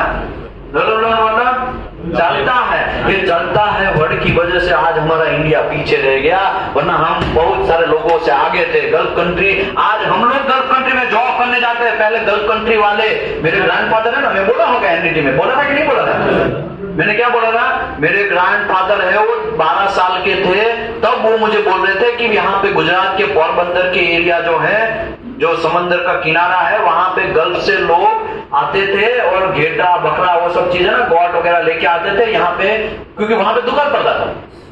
अभी भी मेरे ग्रैंडफादर जिंदा है, अभी 100 साल अगल बगल में पहुंचे, अभी उसके बाद भी काले होने आ गए, अभी व्हाइट हो गए थे, लेकिन अभी एज ज्यादा होने के बाद 100 के अगल बगल में क्रॉस करेंगे ना तो व्हाइट वापस काला होना जाएगा, वही टीथ आना जाएगा स्टार्ट होगा, मतलब दांत आना स्टार्ट हो रहा है, ऐसा समझ में आया ना? वो मुझे बोल रहे हैं कि पहले वो लोग यहाँ पे आते थे, लेकिन उसको मैंने ये नहीं बोला आज हम वहां जा रहे हैं। कहने का मेरा मतलब है आज हम लोग वहां पे जॉब करने जा रहे हैं। कहाँ है भैया? क्योंकि हमारे इंडिया में चलता है वर्ड की वजह से, हमारे इंडिया में कोई सीरियसनेस ही नहीं है। हमारे यहाँ पे क्या होता है, 32 साल का ढांढा हो जाता है, उसका शादी भी मदर फादर करवा के देते हैं। उसका शादी करने के बाद उसका जो वाइफ होता है उसको कुछ लेना है तो फादर के बाद पैसा दो ना, अभी उसको ऐसा लेना है। पता चला तुम क्या किया, 32 साल हो गया, तुमने क्या किया? अमेरिका में 16 साल का सिस्टम है। 16 साल का जो लड़का होता है वो तुरंत उसका पॉकेट मनी बंद और तुरंत वो काम करना स्टार्ट करता है। समझ में आया नहीं है? काम करना स्टार्ट करता है और उसको पॉकेट मनी देने की जरूरत नहीं। यहाँ पे 32 साल का एजेड हो जाएगा, बुजुर्ग हो जाएगा, तभी भी पैसा किससे मांगेगा? फादर से मांगेगा। तो सीरियसनेस कहाँ है वो देखना है आपको, एटीट्यूड आपका कहाँ है वो देखना है। आपको ये देखना है कि आप, अरे यार आप ऐसा बनो ना काबिल के फादर के पास पैसा ना मांगना पड़े, आप ऐसा काबिल बनो। काबिल कब बनेंगे? जब आपको नॉलेज होगा, गाइडेंस मिलेगा। नॉलेज ही नहीं होगा, गाइडेंस ही नहीं होगा तो ऐसे ही पूरी दुनिया काम कर रही है, ग्राइंडर वेल्डर काम कर रहे, करो वैसे ही काम करो, सब लोग कर रहे हैं। क्या ग्राइंडिंग वेल्डिंग करना कोई बुरा बात नहीं है, वो भी बेचारे काम कर ही रहे हैं, वैसा भी आप काम कर सकते हो। लेकिन क्वालिटी इंस्पेक्टर का कोर्स करने से फायदा क्या है? फायदा ये है आपको अवेयरनेस आएगा फायदा यह है आपको पता चलेगा कि कितना पैसा कहां होता है। फायदा यह है कि ऑयल एंड गैस सेक्टर में कितना पैसा है वो पूरा देखो। ऑयल एंड गैस में आज राफड़ा बनाया है, क्या है, बहुत सारे लोग oil and gas sector join कर रहे हैं। कहां है भैया आज ज्वाइन कर रहे हैं? सर ने बोला मेरा इलेक्ट्रॉनिक्स बोले ना, इलेक्ट्रॉनिक्स का 10 साल का एक्सपीरियंस, अभी ऑयल एंड गैस में एंट्री करना चाहते हैं। कहां है भैया? पैसा बहुत है। कहां है पैसा बहुत ज्यादा है? कोई बोलेगा पैसा अभी ऑयल एंड गैस सेक्टर में कहां है ज्यादा है? क्यों ज्यादा है?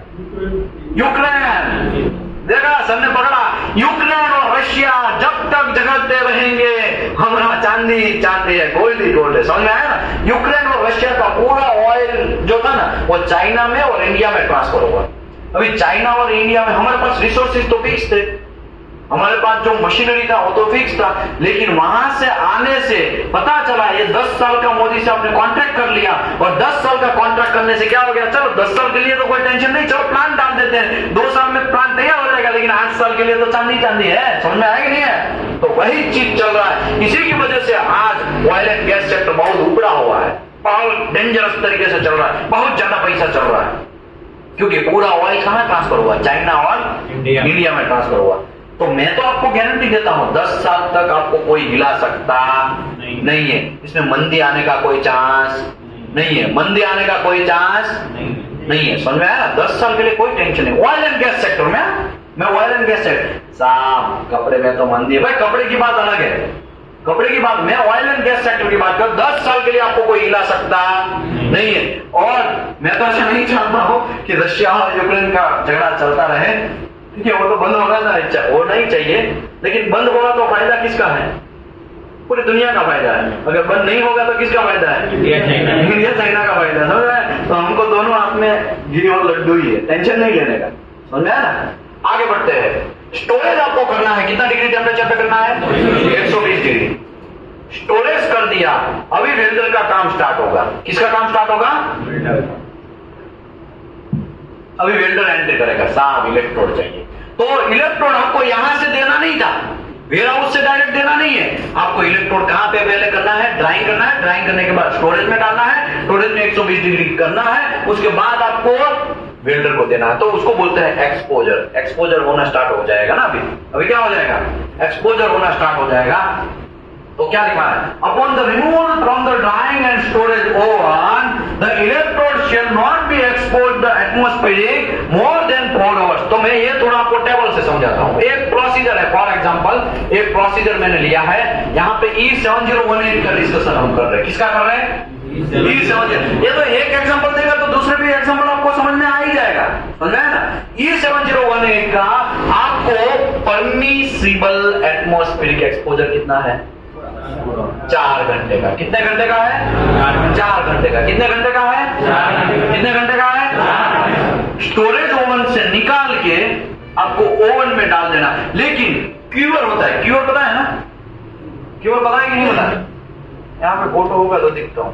ये है वेल्डर का मशीन, वेल्डिंग मशीन है ना, ये वेल्डिंग मशीन है कि नहीं? यहाँ पे ये ओवन पड़ा है, देखा आपने? मैं यहाँ पे थोड़ा राउंड करता हूँ, ये ओवन है, देख रहे हो आप? यहाँ पे भी किधर भी होगा, ये देखो यहाँ पे ओवन पड़े, यहाँ पे भी देखो, ये यहाँ पे ओवन है, देखा आपने? क्यूअर, क्यूअर बोलते हैं इसको, ओवन तो नहीं बोलेंगे, क्यूअर। जनरली क्यूअर भी कुछ लोग बोलते हैं, कुछ इंडिया में तो अभी क्या बोलने का चाल है? ओवन बोलने का चाल है। बाकी गल्फ कंट्री में हम लोग उसको क्यूअर बोलते थे, ओवन भी बोला जाता है। मैं बोल रहा हूँ ना, इंडिया में भी ओवन का चाल है बोलने का, लेकिन वहां पे क्यूअर। ये वेल्डिंग मशीन है, क्या है? वेल्डिंग मशीन है, ठीक है ना? ये भाई साहब वेल्डिंग मार रहे हैं, ये ओवन है। ओवन को भी इलेक्ट्रिक प्लग करना पड़ेगा, 65 डिग्री टेम्परेचर रखना पड़ेगा। कितना रखना पड़ेगा? 65 डिग्री। तो मैं बोल रहा हूं, मैं घंटा कुछ नहीं हूं, यहाँ पे कितना डिग्री उसको मेंटेन करना है? स्टोरेज ओवन के बाद 120 डिग्री स्टोरेज ओवन। बेकिंग कितना करना है? बेकिंग 260 से लेके 425, उसके बाद स्टोरेज ओवन में जाएगा, इसके बाद एक्सपोजर जाएगा। अगर यहाँ पे भी आपने क्यूअर यूज किया, क्या यूज किया? क्यूअर। तो क्यूअर में कितना डिग्री टेम्परेचर होगा? 65 डिग्री टेम्परेचर। कितना जनरली हम लोग रखते हैं? 65 डिग्री। वो अंदर भी वो चेक कौन करेगा? ये सब चीज चेक कौन करेगा? तो कोरोना में कुछ थर्मोगेन आता था, याद है कि नहीं है? वैसा ही चेक करना है, इसमें नया कोई रॉकेट नहीं है। समझ में आया कि नहीं है? ऐसा कोई रॉकेट नहीं है, वो उसके अंदर ऐसा डाल के चेक कर लेना है। अगर कुछ कांड है अगर कुछ कांड है तो क्या करना है, प्रॉब्लम। अगर कुछ कांड है तो एनसीआर जनरेट करो, वेल्डर को होल्ड करो, वो सब चीज कर सकते हो। समझे कि नहीं समझे? तो आपको देखना है क्यूअर के अंदर समझो वो इलेक्ट्रोड को डाल दिया और आपको समझो 4 घंटा बोला गया कि यहां से स्टोरेज ओवन से सीधा आप कितना घंटा यूज कर सकते हैं, 4 घंटे। समझो 50 इलेक्ट्रोड ओवन के अंदर ले गया और ओवन के अंदर टेम्परेचर नहीं है, तो कितने घंटे तक आपको यूज कर लेना है वो 50 इलेक्ट्रोड? 4 घंटे के अंदर यूज कर लेना है। समझो 4 घंटे के अंदर यूज नहीं हुआ तो क्या होगा? फॉर एग्जाम्पल 40 ही यूज किया और 5 घंटा हो गया और 40 यूज करके भी अभी भी 10 बच गया। 4 घंटे में उसने 40 यूज किया। फिर से वेल्डर आया, वेल्डर ने बोला 7 इलेक्ट्रोड चाहिए, तो पर्ची लेके आएगा। पर्ची लेके आया, हमने देखा 50 इलेक्ट्रोड, तो स्टोर कीपर क्या करेगा, उसको 50 इलेक्ट्रोड डाल देगा। और वो ओवन है वो चल नहीं रहा, फॉर एग्जाम्पल चल नहीं रहा। क्या नहीं हो रहा है? चल नहीं रहा, मतलब उसके अंदर टेम्परेचर कुछ भी नहीं है। तो वो इलेक्ट्रोड जो 50 दिया है उसमें से उसने 4 घंटे में सब यूज कर लेना चाहिए था, लेकिन 4 घंटे में यूज नहीं किया, 10 बच गया। तो 10 का क्या? फिर वो 10 उसको लेके आना है, वापस ड्राइंग करना। क्या करना है? कितना डिग्री टेम्परेचर? 260 से लेकर 425 डिग्री टेम्परेचर। समझ में? लेकिन कुछ मैन्युफैक्चर रिकमेंडेशन ऐसा बोलते हैं कि एक बार यूज किया मतलब खलास, वो डिस्कार्ड करना है, ड्राइंग नहीं करना है। कुछ मैन्युफैक्चरर ऐसा बोलते हैं कि भाई 7018 के इलेक्ट्रोड है एक ही बार ड्राइंग करना है। कितनी बार करना है? एक ही बार ड्राइंग करना। फॉर एग्जांपल मैं बोलता हूं कैसे। समझो हमारा मुत्तु स्वामी अंदर इलेक्ट्रोड ऐसा लेके गए, ठीक है? कितना घंटा में यूज कर लेना है उसको? 4 घंटे में यूज करना है। इसमें 50 क्वांटिटी लेके गया, लेकिन रिटर्न जब देने को आया तो उसमें 10 ही क्वांटिटी है। कितना क्वांटिटी है? वो भी 5 घंटे के बाद आया, 5 आवर्स के बाद आया। कितने घंटे के बाद आया? 5 आवर्स के बाद। तो वो ये जो 10 इलेक्ट्रोड है ना, उसको वापस स्टोरेज ओवन में क्या करना है? ड्राइंग करना है। कितना डिग्री टेम्परेचर? 260 से लेकर 425 डिग्री, या तो फिर ऐसा नहीं आपको याद रखना है तो 350 डिग्री सेल्सियस वापस 1 घंटे में। ऐसा लिखा है कि भाई 7018 को वंस टाइम एक बार कर सकते हैं। समझ लो इसको स्टोरेज करने के बाद फिर वापस कहां गया? एक स्टोरेज ओवन में गया। उसमें कितना डिग्री मेंटेन हुआ? 120 डिग्री वापस मेंटेन हुआ। पहले तो हुआ ही था, इससे पहले तो भाई साहब ये सब हुआ ही था। हमने इसमें भी ड्राइंग किया, इसमें भी स्टोरेज किया। ये करने के बाद उसको 50 दिया और माँ का लाल था 10 बच गया।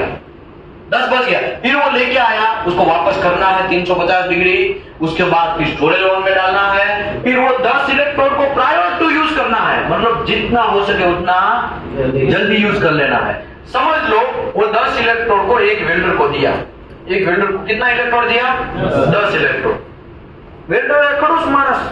फॉर एग्जाम्पल ऐसा वेल्डर भी आ जाएगा आपको, ऐसे वेल्डर भी आपको आएंगे। इंडिया में तो बहुत मिलेंगे, गल्फ कंट्री में भी कुछ लोग ऐसे आ जाएंगे। ये 10 इलेक्ट्रोड वो वापस 4 घंटा फिनिश हो गया और 5 इलेक्ट्रोड वापस लेके आया। कितना इलेक्ट्रोड लेके आया? 5 इलेक्ट्रोड वापस लेके आया। तो ये इलेक्ट्रोड अगर यहाँ बोला गया था एक ही बार ड्राइंग करना है या 2 टाइम ड्राई करना है, समझो एक ही बार बोला गया था तो ये एक ही बार यहाँ पे हो गया, तो यहाँ पे ही 10 इलेक्ट्रोड रिजेक्ट हो जाते।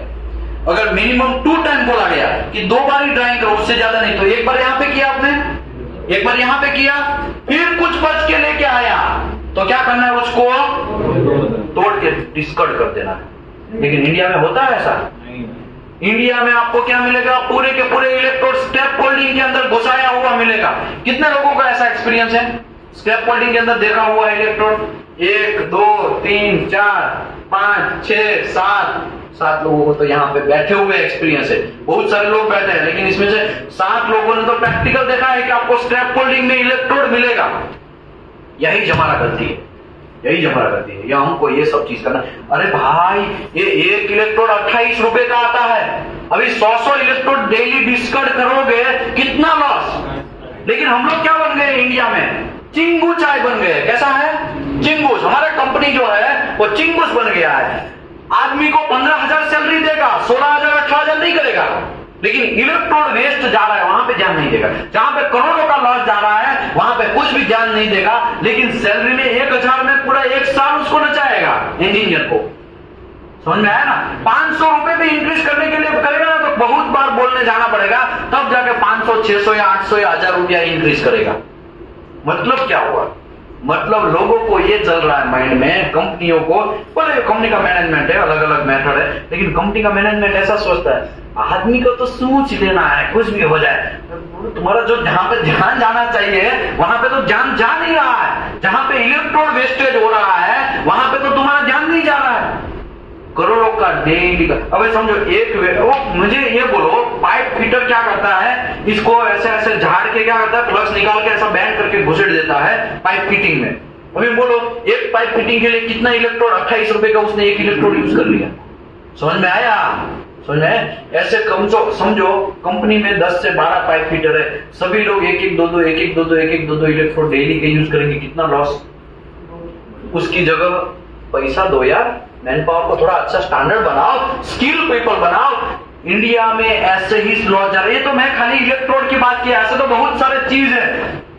आपका मटेरियल होगा ना, वो ऐसे ही रेनी सीजन में पूरा रस्टिंग होता रहेगा, पानी का बारिश होता रहेगा, लेकिन वहां पे तालपत्री डालने का, तालपत्री कितने का आता है? शायद 100 रुपए का, 200 रुपए का, 300 रुपए का, है ना।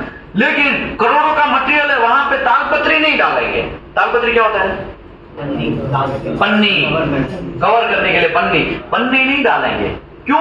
क्योंकि 300 रुपया बचाना है। उसको ये पता नहीं है।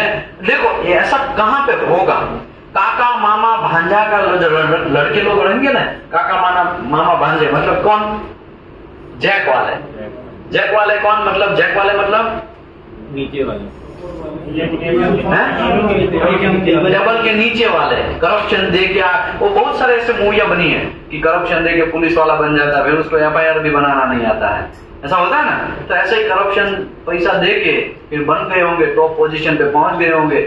उसको थोड़ी पता है कि वो मटेरियल है, वो एक प्लेट 15 लाख का है, ऐसा 10-12 प्लेट ऐसे ही पड़ा है, उसको तालपत्री 300 रुपए का डाल देना चाहिए। उसको थोड़ी पता है, उसको ये सब पता नहीं है, उसको स्टोरेज करना ही नहीं आता है। फिर बोलता है हर बार हम पूरा ध्यान देते हैं, आदमी को भी सैलरी बहुत कंट्रोल करते हैं, लेकिन प्रॉफिट नहीं हो रहा है। कैसे होगा तुम्हारी कंपनी में प्रॉफिट? तुम्हारी कंपनी में प्रॉफिट ही कैसे होगा? तुमने ध्यान ही नहीं दिया है, मैनेजमेंट में ध्यान नहीं दिया है। सब लोग पोल भी मारेंगे ना, वर्कर पोल भी मारेंगे ना तो भी चलेगा, लेकिन मटेरियल वेस्टेज नहीं होना चाहिए। मेरा तो यही फंडा है, मटेरियल वेस्टेज नहीं होना चाहिए। ओके, वेल्डर वेल्डिंग मारता है ना, तो इतने इलेक्ट्रोड छोड़ देता है, इतने इलेक्ट्रोड छोड़ देता है। देखा होगा, कितने लोगों ने देखा ऐसा? बहुत सारे लोगों ने ऐसा, देखो कितने सारे लोगों ने देखा। थोड़ा घुमा हुआ है, इसको घुमाओ थोड़ा, पता चले कितने लोगों ने देखा है। आधा इलेक्ट्रोड फेंक देते हैं भैया, लेकिन क्यों? घुमाओ एक बार, देखिए तो सब लोग, कितने लोगों का हाथ ऊपर है? कितने लोगों ने ऐसा देखा है कि भाई इलेक्ट्रोड फेंक देते हैं? समझ में आया ना? बहुत सारे इलेक्ट्रोड ऐसे वेस्टेज किया जाता है, लेकिन कोई कंट्रोलिंग सिस्टम नहीं है, कोई क्वालिटी कंट्रोल नहीं है। और ऊपर से बोलते हैं मैं तो क्वालिटी इंस्पेक्टर। अरे कहां घंटा, तुमको धूल के चला जाना चाहिए, तुमको जॉब छोड़ देना चाहिए। समझ में आया ना? तुम सजेशन भी नहीं दे सकता है कि भाई यहाँ पे ये छोड़ा है। सजेशन देना क्वालिटी कंट्रोल का काम है। आपको कम से कम मेल डाल के सजेशन तो दो।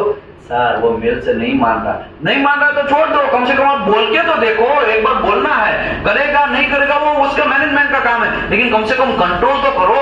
क्वालिटी कंट्रोल का काम क्या है? पैसे को भी कंट्रोल करना है, खाली क्वालिटी ही कंट्रोल नहीं करना है, पैसा भी कंट्रोल होना चाहिए ना। तो सब जगह पे अगर कंपनी ग्रोथ करेगा ना तब आपका ग्रोथ होगा, कंपनी ग्रोथ करेगा ना तब आपको सैलरी मिलेगा ज्यादा, इंसेंटिव ज्यादा मिलेगा, ईयरली आपको बोनस भी ज्यादा मिलेगा। लेकिन कंपनी के बारे में कौन सोचेगा? हम तो रीढ़े गुनेगार जैसे है, ऐसा ही चल रहा है। समझ में आया कि नहीं आया? तो उसी की वजह से आज हमारे इंडिया में लॉस होता जा रहा है। क्वालिटी कंट्रोल का इंस्पेक्टर का हमने क्यों स्टार्ट किया? वरना यही क्लास आप हैदराबाद में जाओगे ना, कितने पैसा होता है? 35,000। कहां पे हो रहा है? कंपनी का नाम नहीं चाहिए, कौन सा स्टेट में? वाईजैक में 35,000 में हो रहा है। और किसी को आइडिया है कहां पे? हैदराबाद में। कंपनी का नाम नहीं है, लेकिन कितना रुपया ले रहा है हैदराबाद वाला? 38,000 रुपया। मुझे बोलो तो ये क्या हम लोग 20 दिन यहाँ पे सिखाने वाले हैं? बस मैं ही सबके सामने हूँ और 20 दिन मेरे को खींचना है, आपको समझाना है। तो मुझे बोलो ये क्यों हमने स्टार्ट किया, वो समझ में है आपको? क्योंकि अवेयरनेस, स्किल को इंप्रूव करना है। क्या करना है? स्किल को इंप्रूव करना है। अगर स्किल इंप्रूव करेंगे ना तो ऑटोमेटिकली आपके अंदर जुनून जागेगा, और जुनून जागेगा तो काम अच्छा करेंगे, काम अच्छा करेंगे तो अच्छा कंपनी ऑफर होगा, अच्छा कंपनी ऑफर होगा तो नॉलेज होगा, तभी आपको अच्छा कंपनी ऑफर होगा। करीबन 75,000 से भी आप निकल जाएंगे। समझे कि नहीं समझे? एक मार्च बैच वाला किसी का मुझे आज मैसेज आया, मार्च बैच में उसने एनडीटी लेवल 2 यहां से किया। सर मेरा क्यूसी में हो गया, मेरे को करीबन 35,000 रुपया सैलरी मिला। मेरा तुम्हारा कितना वो था एक्सपीरियंस? सर खाली 2 साल का एक्सपीरियंस था लेकिन 35,000 मिला। तो क्या है? मैं बोला वही इंटरव्यू का क्या हुआ? वो सर बहुत इंटरव्यू टफ था, इंटरव्यू टफ था लेकिन निकल गया, इंटरव्यू टफ था लेकिन निकल गया। उसके लिए उसको 35 ऑफर हुआ कि नहीं हुआ? यहाँ पे भी कुछ 2 लोग मुझे अरिहंत वाले आए थे, वो बोल रहे थे हमारा अरिहंत में सिलेक्शन हुआ, बहुत टाइट इंटरव्यू था, 3-3, 4-4 बार इंटरव्यू देना पड़ा। हमारे जैसे विशाखापट्टनम से भी आए थे, पंजाब से भी आए थे और साउथ साइड से भी आए थे, लेकिन हमारा दोनों का सिलेक्शन हो गया। उसका हुआ लेकिन पीटीएमटी में हुआ, हमारा यूटी में हुआ। ऐसा आया था कोई 2 लोग आए थे आपके रूम पार्टनर थे? हाँ वो आए थे। मतलब क्या हो? फिर भी वो लोग क्यों निकले भाई? क्योंकि नॉलेज, आपके पास स्किल होगा ना पूरी दुनिया हाथ पकड़ेगी। आपके पास स्किल ओके। हम लोग एनडीटी में 100% का जॉब प्लेसमेंट बोलते हैं, पता है ना? तो लोगों को बताइए कितने लोग हैं एनडीटी वाले? एनडीटी वाले कितने लोग हैं? घुमा भाई, सबको देखे पता चले कितने लोग एनडीटी वाले हैं। एनडीटी वाले हैं, ये देखो इतने सारे लोग एनडीटी वाले हैं, इतने सारे लोग। अभी इतने सारे एनडीटी वाले, हम लोग एनडीटी में 100% जॉब प्लेसमेंट का गारंटी देते हैं। कहा है भैया? हमको शौक है, क्योंकि हम आपको ऐसा काबिल बना देंगे। क्या करेंगे? काबिल बना देंगे। आपको कोई रिजेक्ट नहीं कर सकता है, कोई रिजेक्ट नहीं कर सकता है। समझो कर भी दिया तो दिल में गम नहीं रखने का, दूसरा कंपनी हम ऑफर करेंगे, टेंशन मत लो। समझ में आया ना? और फेल हुए तो क्यों फेल हुए उसके ऊपर आपको मनोमंथन करना है। समझ में आया ना? मैं कोई सपोर्टर नहीं हूं, मैं कोई पार्टी का सपोर्टर नहीं हूं, कि बीजेपी का सपोर्टर नहीं हूं, ना तो आम आदमी पार्टी का, ना तो कांग्रेस का सपोर्टर है। लेकिन कोई भी पार्टी हारती है ना तो मनोमंथन करती है, पता है ना आपको? तो कहा है भैया उसका शौक है, उसका शौक है मनोमंथन करने। आपको मनोमंथन करना कि हम क्यों फेल हुए। कुछ लोग तो सर बोले थे मैं तो जॉब छोड़ के किसी का क्लास करने के लिए आए। सर आपका नाम क्या है सर? आदित्य सिंह। आदित्य सिंह। कहाँ पे आप है? कौन से स्टेट से? यूपी से। यूपी से। यूपी में कुशीनगर से। वो जॉब छोड़ के आए, क्यूसी का कोर्स करने के लिए खाली जॉब छोड़ के आए हैं। मैं ऐसा रिकमेंडेशन नहीं करेगा कि जॉब छोड़ के एनडीटी क्यूसी करने के लिए आओ, लेकिन कहने का मतलब क्यों? काबिल बनने के लिए। किसके लिए आना है? काबिल बनने के लिए। और 35,000 38,000 है तो ये इतना यहाँ पे कोई फीस नहीं है। तो ऐसा नहीं सोचने का कि यहाँ पे ऐसा वो हो रहा है, एकदम फ्री जैसा ही है। समझ में आया ना? फ्री जैसा ही है, ऐसा कोई पैसा नहीं लिया है। और 20 दिन कंटिन्यूस में आपको यही सिखाने वाला हूं कि कब कैसा इलेक्ट्रोड कब कहां पे यूज करने का। अभी हम आते हैं, एक्सपोजर हो गया समझो। हाँ अभी एक्सपोजर में यहां पे थोड़ा बाकी था। समझो उसने क्यूअर यूज किया। क्यूअर मतलब अंदर टेम्परेचर 65 डिग्री है, वो अंदर 65 डिग्री टेम्परेचर है तो इसका डबल हो जाएगा। 8 घंटे तक आप यूज कर सकते हैं। कितना घंटे तक? 8 घंटे तक। एक्सपोजर टाइम बढ़ाना। एक्सपोजर टाइम अगर बढ़ाना है आपको, क्योंकि 4-4 घंटे में इतना सारा साइट 40 मीटर का हाइट है, वहां पे चढ़ना, फिर नीचे वो इलेक्ट्रोड खत्म हो गया तो नीचे आने के लिए फिर लेके फिर जाने का, ये तो बहुत मगजमारी हो जावे। समझ में आया ना? ये तो एक हेल्पर को खाली बीच में ही रखना पड़ेगा, आएगा आएगा जाएगा जाएगा, क्योंकि वो तो 4 माइल चढ़ना है, 40 मीटर चढ़ना है, वो तो गड़बड़ हो जाएगा। तो एक्सपोजर टाइम बढ़ाने के लिए आपको क्यूअर के अंदर कितना डिग्री टेम्परेचर रखना है? 120 डिग्री से प्लस। रूल्स क्या बोलता है? हाँ ऑप्शनल हो सकता है। हाँ ऑप्शनल है, वो ऑप्शनल है। ठीक है, रूल्स क्या बोलता है? 30 से 45 रूल्स ऐसा है ओरिजिनल। लेकिन मैं आपको खाली एक प्रोसीजर समझा रहा हूँ, ये प्रोसीजर के हिसाब से आप करेंगे तो आपको 65 डिग्री रखना है। बोलो 4 घंटे पहले हम लाके रखिए। हाँ तो चलेगा। यस बहुत अच्छा क्वेश्चन पूछोगे तो कुछ सीखोगे। उसका क्वेश्चन ऐसा है, साफ हो गया, हमें कुछ घंटा पता नहीं, यहां से मैं 4 घंटे से पहले ही 10 इलेक्ट्रोड लेके आ गया तो कुछ नहीं करना है, वो इलेक्ट्रोड को स्टोरेज वॉल में घुसेड़ देना है। किसमें गुजरना है?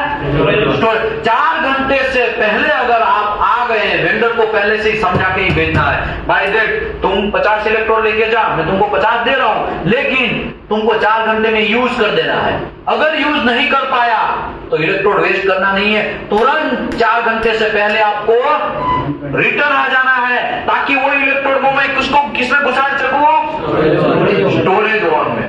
लेकिन सर वहाँ पे 120 डिग्री 65 में डालना है कि 120 में डालना है? नहीं, 100 स्टोरेज कितना में करना है? स्टोरेज ओवन होगा, ओवन में डालना है। ओके, अभी ये ओवन और वो ड्राइंग मदर ओवन, उसमें कंफ्यूजन हो रहा है ना। इसके लिए मैं ज्यादातर में क्यूअर क्या यूज, क्यूअर किसके पास रहेगा? वेल्डर के पास रहेगा। वेल्डर के पास इतना बक्सा रहेगा, वो हम लोग गर्म पानी रखने के लिए नहीं, वो कुछ रखते हैं थर्मस, क्या रखते हैं वैसा ही रहेगा, लेकिन इलेक्ट्रोड को रखने वाला थर्मस, ऐसा समझ लो, ठीक है ना? देखा है ना आपने? ओके, अभी क्वेश्चन इसका ऐसा है कि भाई मैं अगर ये 4 घंटे के बाद भी मुझे देना नहीं है और मुझे क्यूअर के अंदर ही मैं अगर टेम्परेचर मेंटेन करूं तो वो भी है ना पॉसिबल। तो आपको वो जो 4 घंटा है ना वो डबल हो जाएगा। कितना हो जाएगा? कितना घंटा हो जाएगा? 8 घंटा। ये प्रोसीजर, मैं प्रोसीजर समझा रहा हूं, मैं कोड कुछ अलग ही बोल रहा है। कोड तो ऐसा बोल रहा है 40 से लेके कितना डिग्री टेम्परेचर लिखा? 30 से लेके 140 के अंदर मेंटेन करो, हो जाएगा। लेकिन कभी कभी ये भी होता है ना 30 के अंदर आ जाए, 25 डिग्री हो जाए। अभी कितना डिग्री टेम्परेचर है? 16 डिग्री टेम्परेचर, ऐसा भी हो सकता है। तब आपको 4 घंटे से अगर ज्यादा बढ़ गया तो क्या कर देना? उसको डिस्कार्ड करना है। वो तो फिर मैन्युफैक्चरर का प्रोसीजर देखना। मैन्युफैक्चरर बोलता है कि हाँ एक बार आप और ड्राइंग कर सकते हो, तो एक बार और करके देख लेने का। लेकिन मैन्युफैक्चरर बोला कि नहीं, not drawing is allowed, only one, एक ही बार ड्राइंग करना है। तो एक ही बार ड्राइंग करना है तो देख लेना, हाँ भाई ड्राइंग कर दिया स्टोरेज में, 120 वाले में घुसा दिया, 120 वाले में घुसने के बाद वेल्डर को दे देने का, वेल्डर को दे दिया, वेल्डर को देने के बाद सीधा वेल्डर यूज करेगा। वेल्डर 4 घंटे में यूज नहीं किया तो फिर रिटर्न आना है, रिटर्न आके फिर वहां से वापस किसमें इलेक्ट्रोड घुसेड़ देना है? वो 120 डिग्री वाला जो स्टोरेज ओवन है उसमें घुसेड़ देना है। समझ में आया? कंफ्यूजन? ओके सर, अभी आपका क्वेश्चन पूछिए। स्टोरेज में जो रखेंगे वो 120 डिग्री का जो टेम्परेचर रहेगा उसी में ही रखना है ना? हाँ, स्टोरेज में 120 डिग्री रखना है। जनरली इसके बीच में रख सकते हैं, आप 100 डिग्री भी रख सकते हैं। स्टोरेज में कितना टाइम तक रख सकते हैं? कोई टाइम नहीं, उसका टाइम लिमिट नहीं है, रखो। ओके, अभी मैन्युफैक्चरर क्या बोलता है? कभी कभी मैन्युफैक्चरर ऐसा बोलता है कि स्टोरेज ओवन में 1 वीक तक रखना है। क्या बोलता है? 1 वीक। 1 वीक में सभी इलेक्ट्रोड क्या हो जाना चाहिए? यूज हो जाना चाहिए, ऐसा बोलता है। वो मैन्युफैक्चरर के ऊपर डिपेंड है। लेकिन कहने का मैं आपको इसके लिए समझा रहा हूं क्योंकि आपको मैन्युफैक्चरर रिकमेंडेशन प्रैक्टिस पढ़ना आना चाहिए। समझ में आया ना? आपने वहां देख लिया 1 वीक तक स्टोरेज ओवन में रखना है, ऐसा आपने पढ़ लिया तो आपका माइंड तुरंत लाइट करेगा कि स्टोरेज ओवन में कितना रखना है आपको? 1 वीक तक रखना है। समझ में? कुछ लोग 2 वीक भी लिखते हैं, 2 वीक ऐसा भी लिखते हैं। कुछ लोग ऐसा लिखते हैं कि 1 वीक में मिनिमम आपको यूज कर लेना है। और कुछ लोग ऐसा भी रूल्स एंड रेगुलेशन बनाते हैं, समझो 3-4 दिन में यूज हुआ तो नया इलेक्ट्रोड उसमें घुसेड़ना नहीं है, पुराने इलेक्ट्रोड को ऊपर रखना ताकि ऊपर वाला पहले यूज हो। ऐसा भी वो डिपेंड ऑन यू, वो आपकी कंपनी का प्रोसीजर के ऊपर है। ठीक है ना? आगे बढ़ते हैं।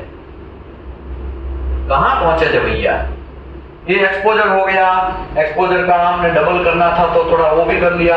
रीड्राइंग मतलब मैंने वेयरहाउस से बाहर ट्रक आया, ट्रक को वेयरहाउस में रखा, वेयरहाउस से मैंने इलेक्ट्रोड निकाले और ड्राइंग में डाले, 350 डिग्री टेम्परेचर 2 घंटे तक किया, उसको निकाल के स्टोरेज ओवन में 120 डिग्री डाला।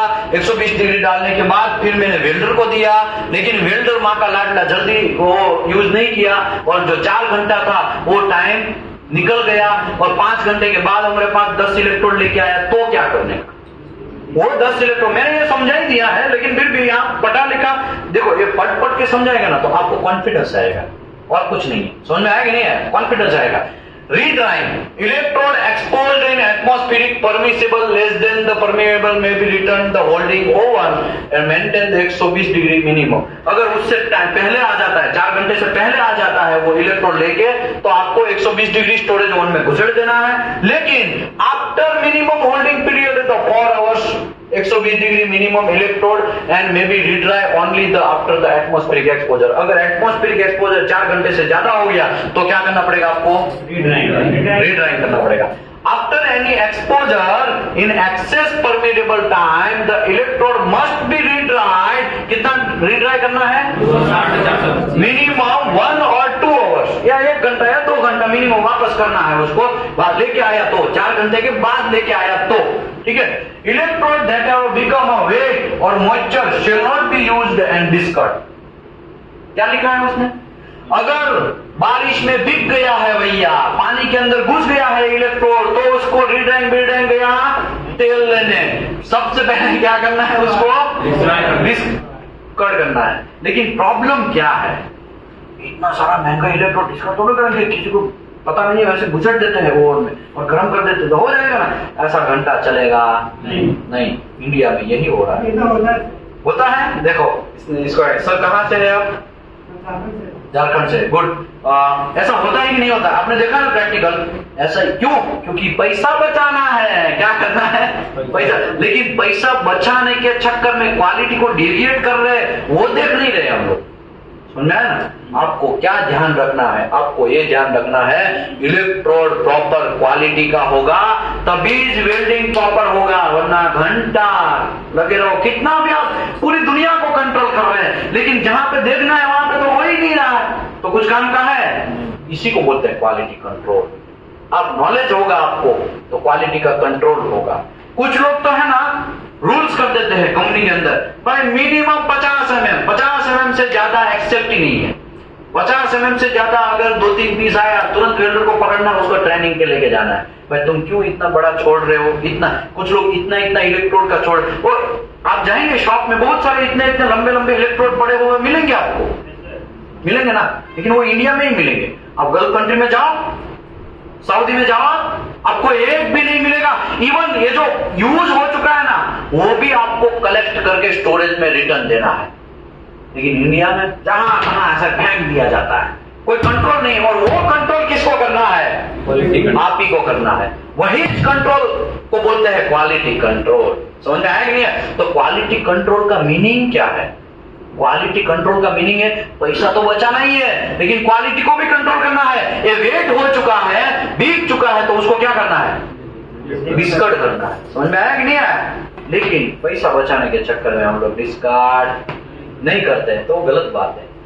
आगे बढ़ते हैं। All welding consumable received and shall be checked, identified mill test certificate purchase order and requirement के हिसाब से वेल्डर को देखना है। वो वेल्डिंग इंस्पेक्टर को ड्यूटी है, क्वालिटी इंस्पेक्टर का ड्यूटी है कि जब आप मटेरियल रिसीव्ड करते हैं तब आपको एमटीसी देखना है, प्रॉपर केमिकल कंपोजिशन है कि नहीं है।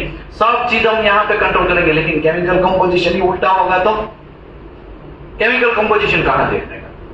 तो एएसएमई सेक्शन 2C एसएफए 5.1 में अगर E7018 है, तो अगर स्टेनलेस स्टील का है तो 5.4, 5.9, 5.18, वो सब चीज अलॉय स्टील वगैरह सब चीज देखना है। तो सबका rules and regulation ASME section 2C में दिया है, आपको वो खोल के देखना है। ओके, एएसएमई सेक्शन 2C मैंने समझाया है, बहुत डेप्थ में समझाया, एकदम डेप्थ में समझाया है। अगर आपको जान चाहिए तो दीपेश पटेल से आप ले सकते हैं।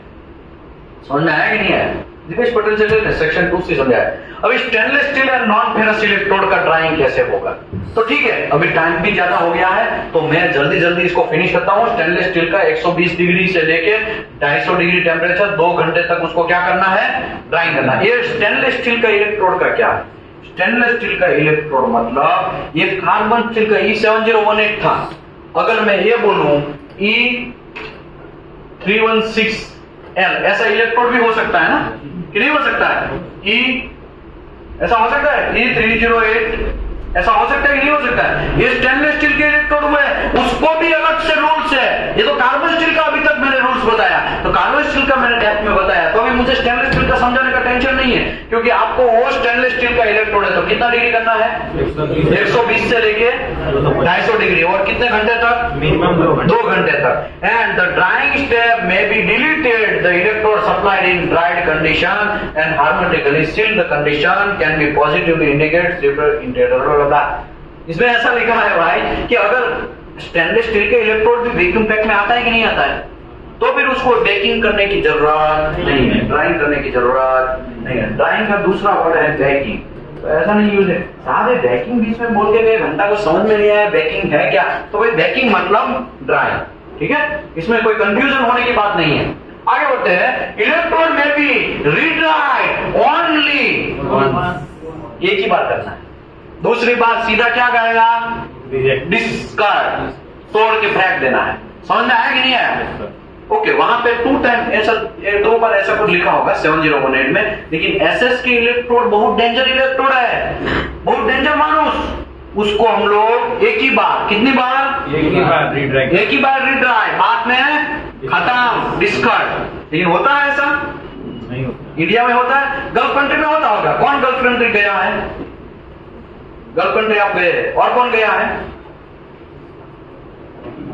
वो गया ना, कहाँ गया, बाहर गया, अभी गया, हाँ गुड। तो एसएस के इलेक्ट्रोड को ऐसे आपको हैंडल करना है, उसका स्टोरेज करना है तो उसको 120 से लेके 200 डिग्री टेम्परेचर के अंदर स्टोरेज ओवन में करना है।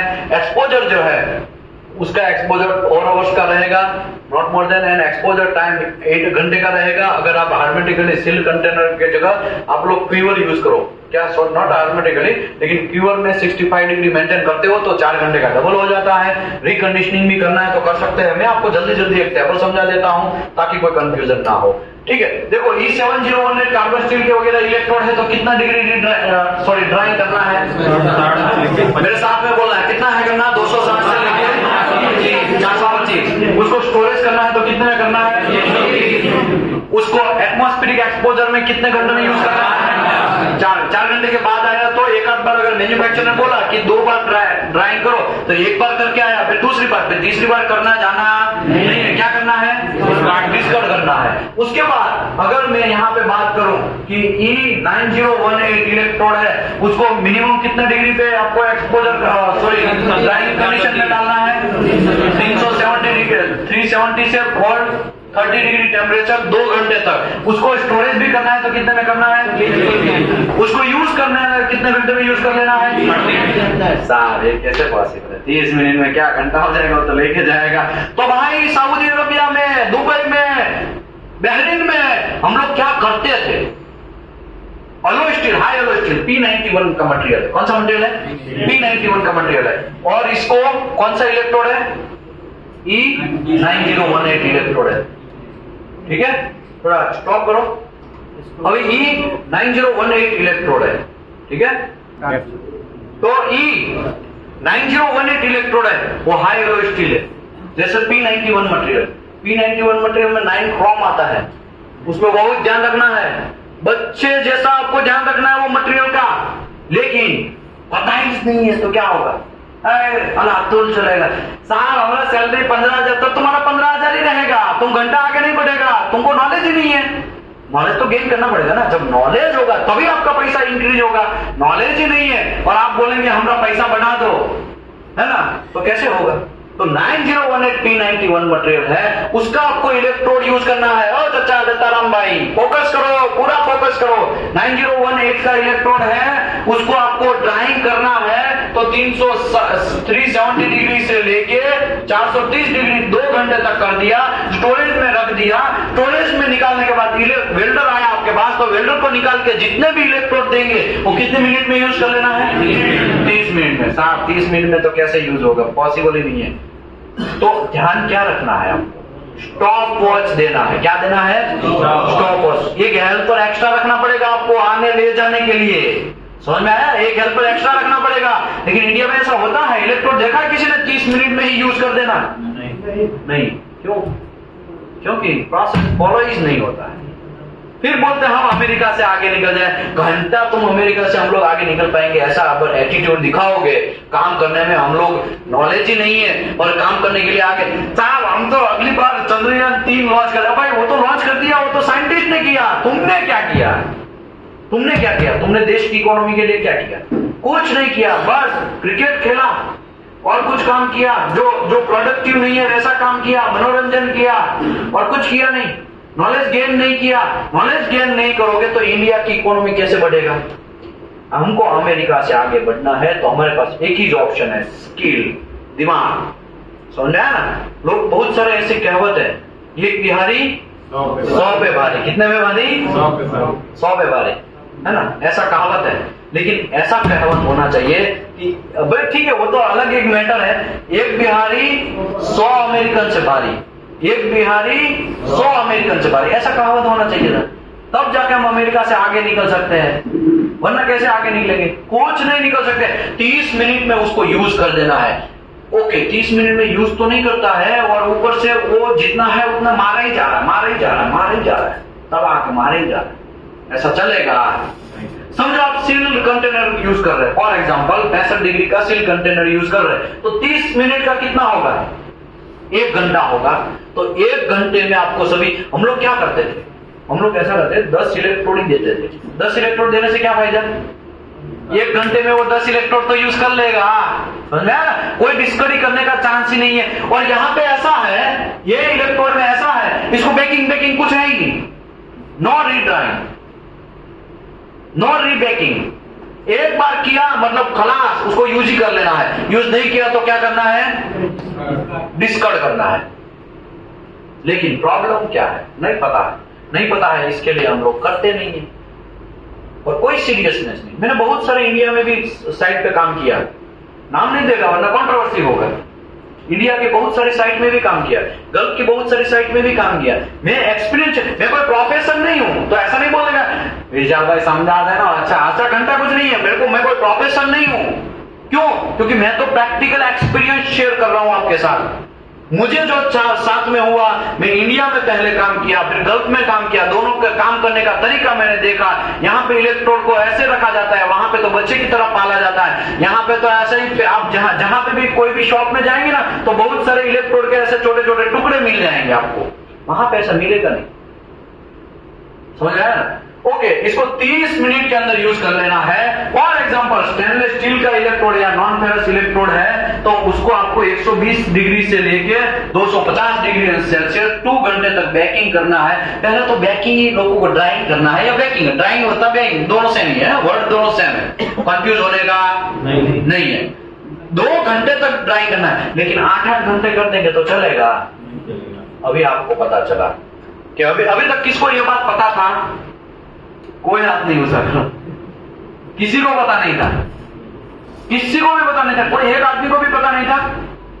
अब सोचो, ये कोई मेरा रूल्स नहीं है, मेरा रूल्स नहीं है। मैं बोलेगा तो ऐसा हो सकता है कि आप कंफ्यूज हो, ये मेरा रूल्स नहीं। ये किसका रूल्स है? ASME का। किसका रूल्स है? किसका रूल्स है? ASME सेक्शन 2C का रूल्स है। और गल्फ कंट्री हमसे आगे निकलने का रीजन क्या है पता है? लोग बोलते हैं ना, एकदम नया आदमी को है ना आप बैंड कर सकते हैं, लेकिन जो रीढ़ा हो गया है, जो गुनहगार मतलब एकदम एज मतलब एक्सपीरियंस हो गया है, उसको आपको समझाना है ना, मतलब बहुत डेंजरस काम है। तो सऊदी अरबिया के लोग है, गल्फ कंट्री के लोग है, वो लोग कैसे है पता है? एकदम फ्रेशर लोग है। उसको वहां पे लिखा है ना, भाई देखो यहाँ पे लिखा है इतना, या तो यहाँ पे लिखा है 260 डिग्री से 425, बस खलास उतना ही करना है। क्यों करना है? वो सब चीज नहीं, उतना करना है। और इंडिया में क्या हो रहा है? चलता है, तू करना 150 पे, चलता है, कोई नहीं देखने वाला। समझ में आया ना? कुछ नहीं होता। मैंने यार मेरा 15 साल चला गया इसमें, कुछ नहीं होता। तू मान ले भाई, तू मार। ऐसा होता है कि नहीं होता आपके साथ? सीनियर लोग आपको ऐसा गलत सजेशन करेंगे, ऐसा हो सकता है कि नहीं हो सकता है? आपको क्या करना है? सीनियर विशाल भाई ने बोला इसके लिए नहीं, सीनियर बोला इसके लिए नहीं, मेरा जूनियर बोला इसके लिए नहीं, ASME बोला इसके लिए हमें करना है। समझ में आया ना? ओके, आगे बढ़ते हैं। अभी यहां पे है ना नॉन लो हाइड्रोजन इलेक्ट्रोड के लिए कुछ लिखा नहीं है, लेकिन स्टेनलेस स्टील के लिए लिखा है। स्टेनलेस स्टील में आपको ये सब चीज ध्यान रखना है। तो आशा करता हूं आपको ये थोड़ा थोड़ा बातें समझ में आया होगा।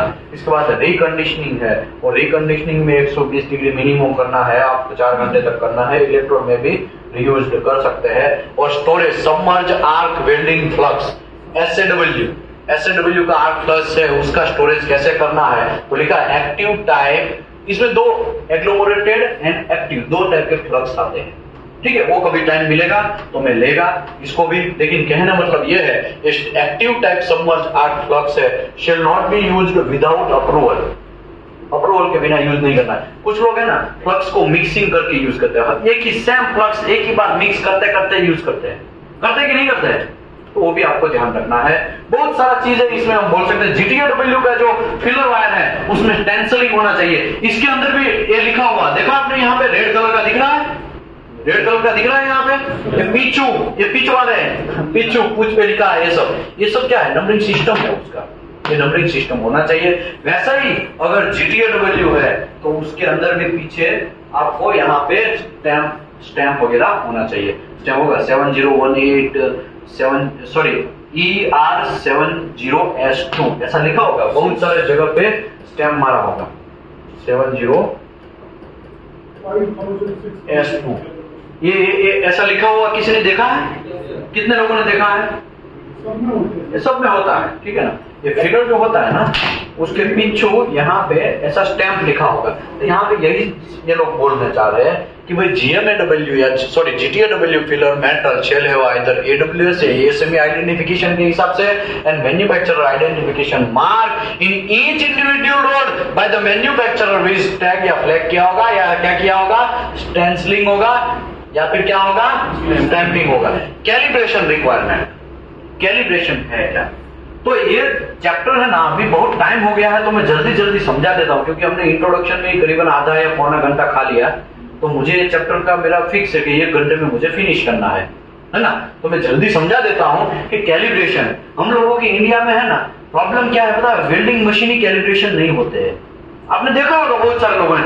हाँ, तो मैं सबको ब्लेम नहीं कर रहा हूं, तो ऐसा आके मेरे को तलवार नहीं मारने का, मैं ऐसा बोल रहा हूं कुछ कंपनियां ऐसी है, कुछ कंपनियां जैसे बहुत सारी अच्छी अच्छी कंपनी भी है, रिलायंस है ना, L&T है, थर्मैक्स है,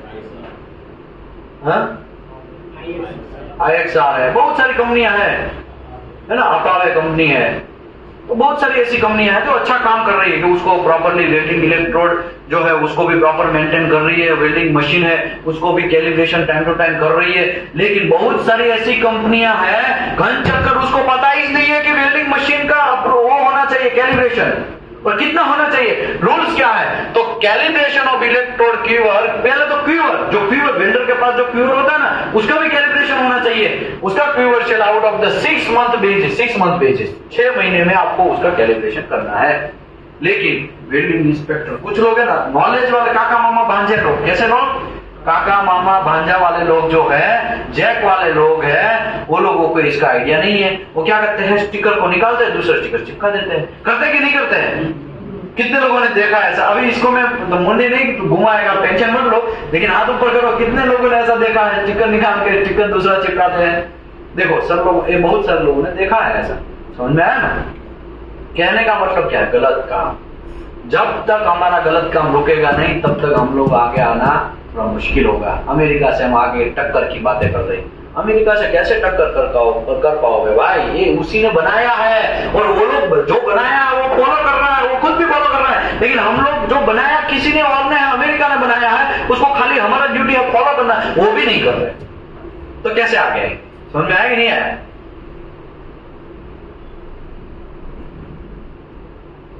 वेल्डिंग इंस्पेक्टर रिस्पॉन्सिबल है, कौन है welding inspector. Welding inspector shall check the minimum temperature of the viewer and show the temperature 65 degree and baking and holding oven का वो सब चीज भी every 6 मंथ में कैलिब्रेशन करना है। वो जो मदर ओवन है, मदर ओवन जिसमें हम 350 डिग्री की बात कर रहे हैं, 260 से लेके 425 डिग्री की बात कर रहे हैं, उसको भी एवरी 6 महीने में कैलिब्रेशन करना है, उसके स्टिकर वगैरह होता है, लेकिन हम वो भी नहीं देखते।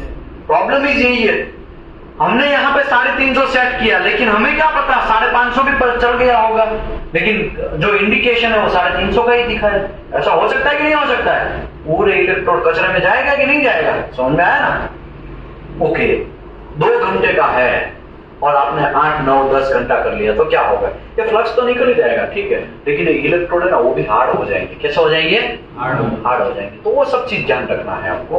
बहुत देखो, मेरे पास बोलने के लिए, एग्जांपल देने के लिए बहुत सारा चीज है, लेकिन मेरे पास भी टाइम लिमिट है। क्या है, टाइम लिमिट है, वरना वहां पीछे जो रावल साहब बैठे हैं ना वो हमको बोलेंगे, अजय साहब यार आप बहुत खींच रहे, थोड़ा जल्दी फटाफट करो वरना कोर्स फिनिश नहीं होगा। क्योंकि मेरे पास खाली कितना दिन मुझे उसने दिया है, 20 दिन दिया। 20 दिन में मुझे ये सब चीज फिनिश करना है। थोड़ा थोड़ा भी आपको आ जाएगा ना तो भी मेरे लिए सेटिस्फेक्शन है कि चलो भाई थोड़ा तो उसको आया, इलेक्ट्रोड हैंडलिंग करना तो आया, समझ में आया कि नहीं आया। ओके, कल मैं आपको रिसीविंग इंस्पेक्शन सिखाएगा, आज ही में कुछ ऐसा सिखाएगा कि भाई मटेरियल को रिसीविंग इंस्पेक्शन कैसे करते हैं, फिर मैं हाइड्रो सिखाएगा, पीडब्ल्यूएसटी कैसे करना है वो सिखाएगा, सक्सिम सेटअप कैसे करना है वो सिखाएगा, लॉन्ग सिम सेटअप कैसे करना है वो सिखाएगा, उसके बाद न्यूमेटिक टेस्ट कैसे करना है वो सिखाएगा। एक एक स्टेप को हम डेप्थ में जाएंगे, लेकिन स्टार्टअप तो हमको धीरे से करना पड़ेगा। तो ये स्टार्टअप है, क्या है? स्टार्टअप है। और चाचा ये क्या है? स्टार्टअप है। तो using the digital temperature recording device and calibration ledger the थर्मोवर वैलिडेशन एक्यूरेसी कैलिब्रेशन के हिसाब से आपको ब्ला ब्ला ब्ला प्लस और माइनस 10% के हिसाब से नहीं चलना चाहिए। ये सब चीज आपको एक टेबल है, ये सेमी सेक्शन 2C का टेबल है, ये 3 नंबर का टेबल है, आप चाहे देख सकते हैं। यहाँ पे लिखा है E0 6010 एंड 6011। तो ये कौन से इलेक्ट्रोड हुए?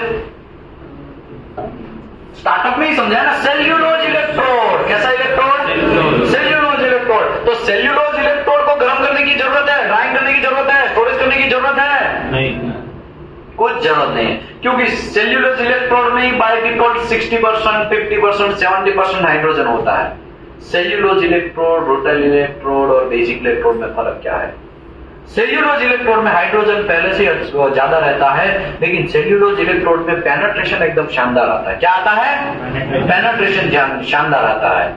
और रूटाइल इलेक्ट्रोड, ये सब लोग रूटाइल इलेक्ट्रोड है। कैसे इलेक्ट्रोड है? रूटाइल इलेक्ट्रोड है, समझ में आया ना? ये रूटाइल इलेक्ट्रोड है। रिटाइल इलेक्ट्रोड को भी थोड़ा बहुत ध्यान रखना है, ज्यादा और कुछ टेंशन नहीं है, एटमॉस्फेरिक में भी आप चला सकते हैं। लेकिन प्रॉब्लम कहां फंसता है?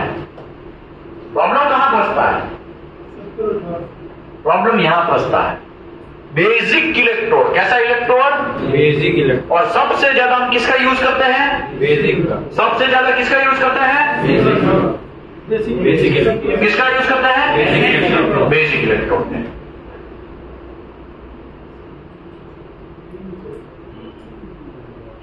बेसिक इलेक्ट्रोड का सबसे ज्यादा यूज करते हैं। इसके लिए मैं यहाँ पे थोड़ा ज्यादा डेप्थ में फोकस करके समझाया। तो आशा करता हूं आपको ये सब चीज बातें समझ में आई होगी। और ये यहाँ पे मैंने थोड़ा बहुत फोटो चिपकाया है। ये हमारा मुत्तु स्वामी है, देखो ये रेलिंग मार रहा है, ये मुत्तु स्वामी एक मार रहा है, यहाँ पे एक और मार रहा है, यहाँ पे एक और मार रहा है, ये फीलर से GTAW वेल्डिंग मार रहा है। यहाँ पे देखो ये मशीन का पूरा सेट है, यहाँ पे ये मशीन दिखाया गया है, ओवन वगैरह में दिखाया है। तो इसमें नया कुछ नहीं है, खाली फोटोग्राफ्स मैंने आपको लगाए हैं और कुछ है नहीं। ये ओवन था, ये वेल्डिंग मशीन है। क्या है? Welding machine. इसको भी यहाँ पे ना स्टिकर होगा पीछू, उसके पिछवाड़े दुकान पे स्टिकर चिपका होगा। और वो स्टिकर आपको ध्यान रखना है, हर 6 महीने में देखते रहना है कैलिब्रेशन हुआ है कि नहीं हुआ। लेकिन प्रॉब्लम क्या है? स्टिकर निकाल देंगे ना तो मशीन खराब हो जाएगा, प्रॉपर करंट नहीं देगा, तो वेल्डिंग में प्रॉब्लम आएगा। जो इलेक्ट्रोड का वेल्डिंग में रूट पास मार रहे हो और 80 करंट चाहिए, और आपका जो वेल्डिंग मशीन है वो भले ही डिस्प्ले में 80 दिखा रहा हो, लेकिन शायद 300 करंट आ जाए तो पूरा रूट का सत्यानाश हो जाएगा। होगा कि नहीं होगा? डिफेक्ट ज्यादा आएगा। 90% डिफेक्ट का चांस रूट में आता है। कितना परसेंट आता है? 90% डिफेक्ट का चांस है वो रूट में आता है। तो आपको वो सब चीज देख लेना है। तो यहाँ पे ये चैप्टर क्लोज होता है। Thank you very much. ये MTC है। क्या है? मिल टेस्ट सर्टिफिकेट है, बेस्ट टेस्ट सर्टिफिकेट है। क्या है? Best test certificate. तो बेस्ट टेस्ट सर्टिफिकेट भी यहाँ पे दिखाया है एक कंपनी का। यहाँ पे देखो केमिकल कंपोजिशन वगैरह दिखाया है, यहाँ पे हार्डनेस कितना है वो दिखाया है, मैकेनिकल प्रॉपर्टी वगैरह दिखाया गया है। तो यहाँ पे ये चैप्टर क्लोज होता है। Thank you very much. Lunch के बाद अगेन हम लोग दूसरा चैप्टर स्टार्ट करेंगे। क्या करेंगे? दूसरा चैप्टर स्टार्ट करेंगे। Thank you very much.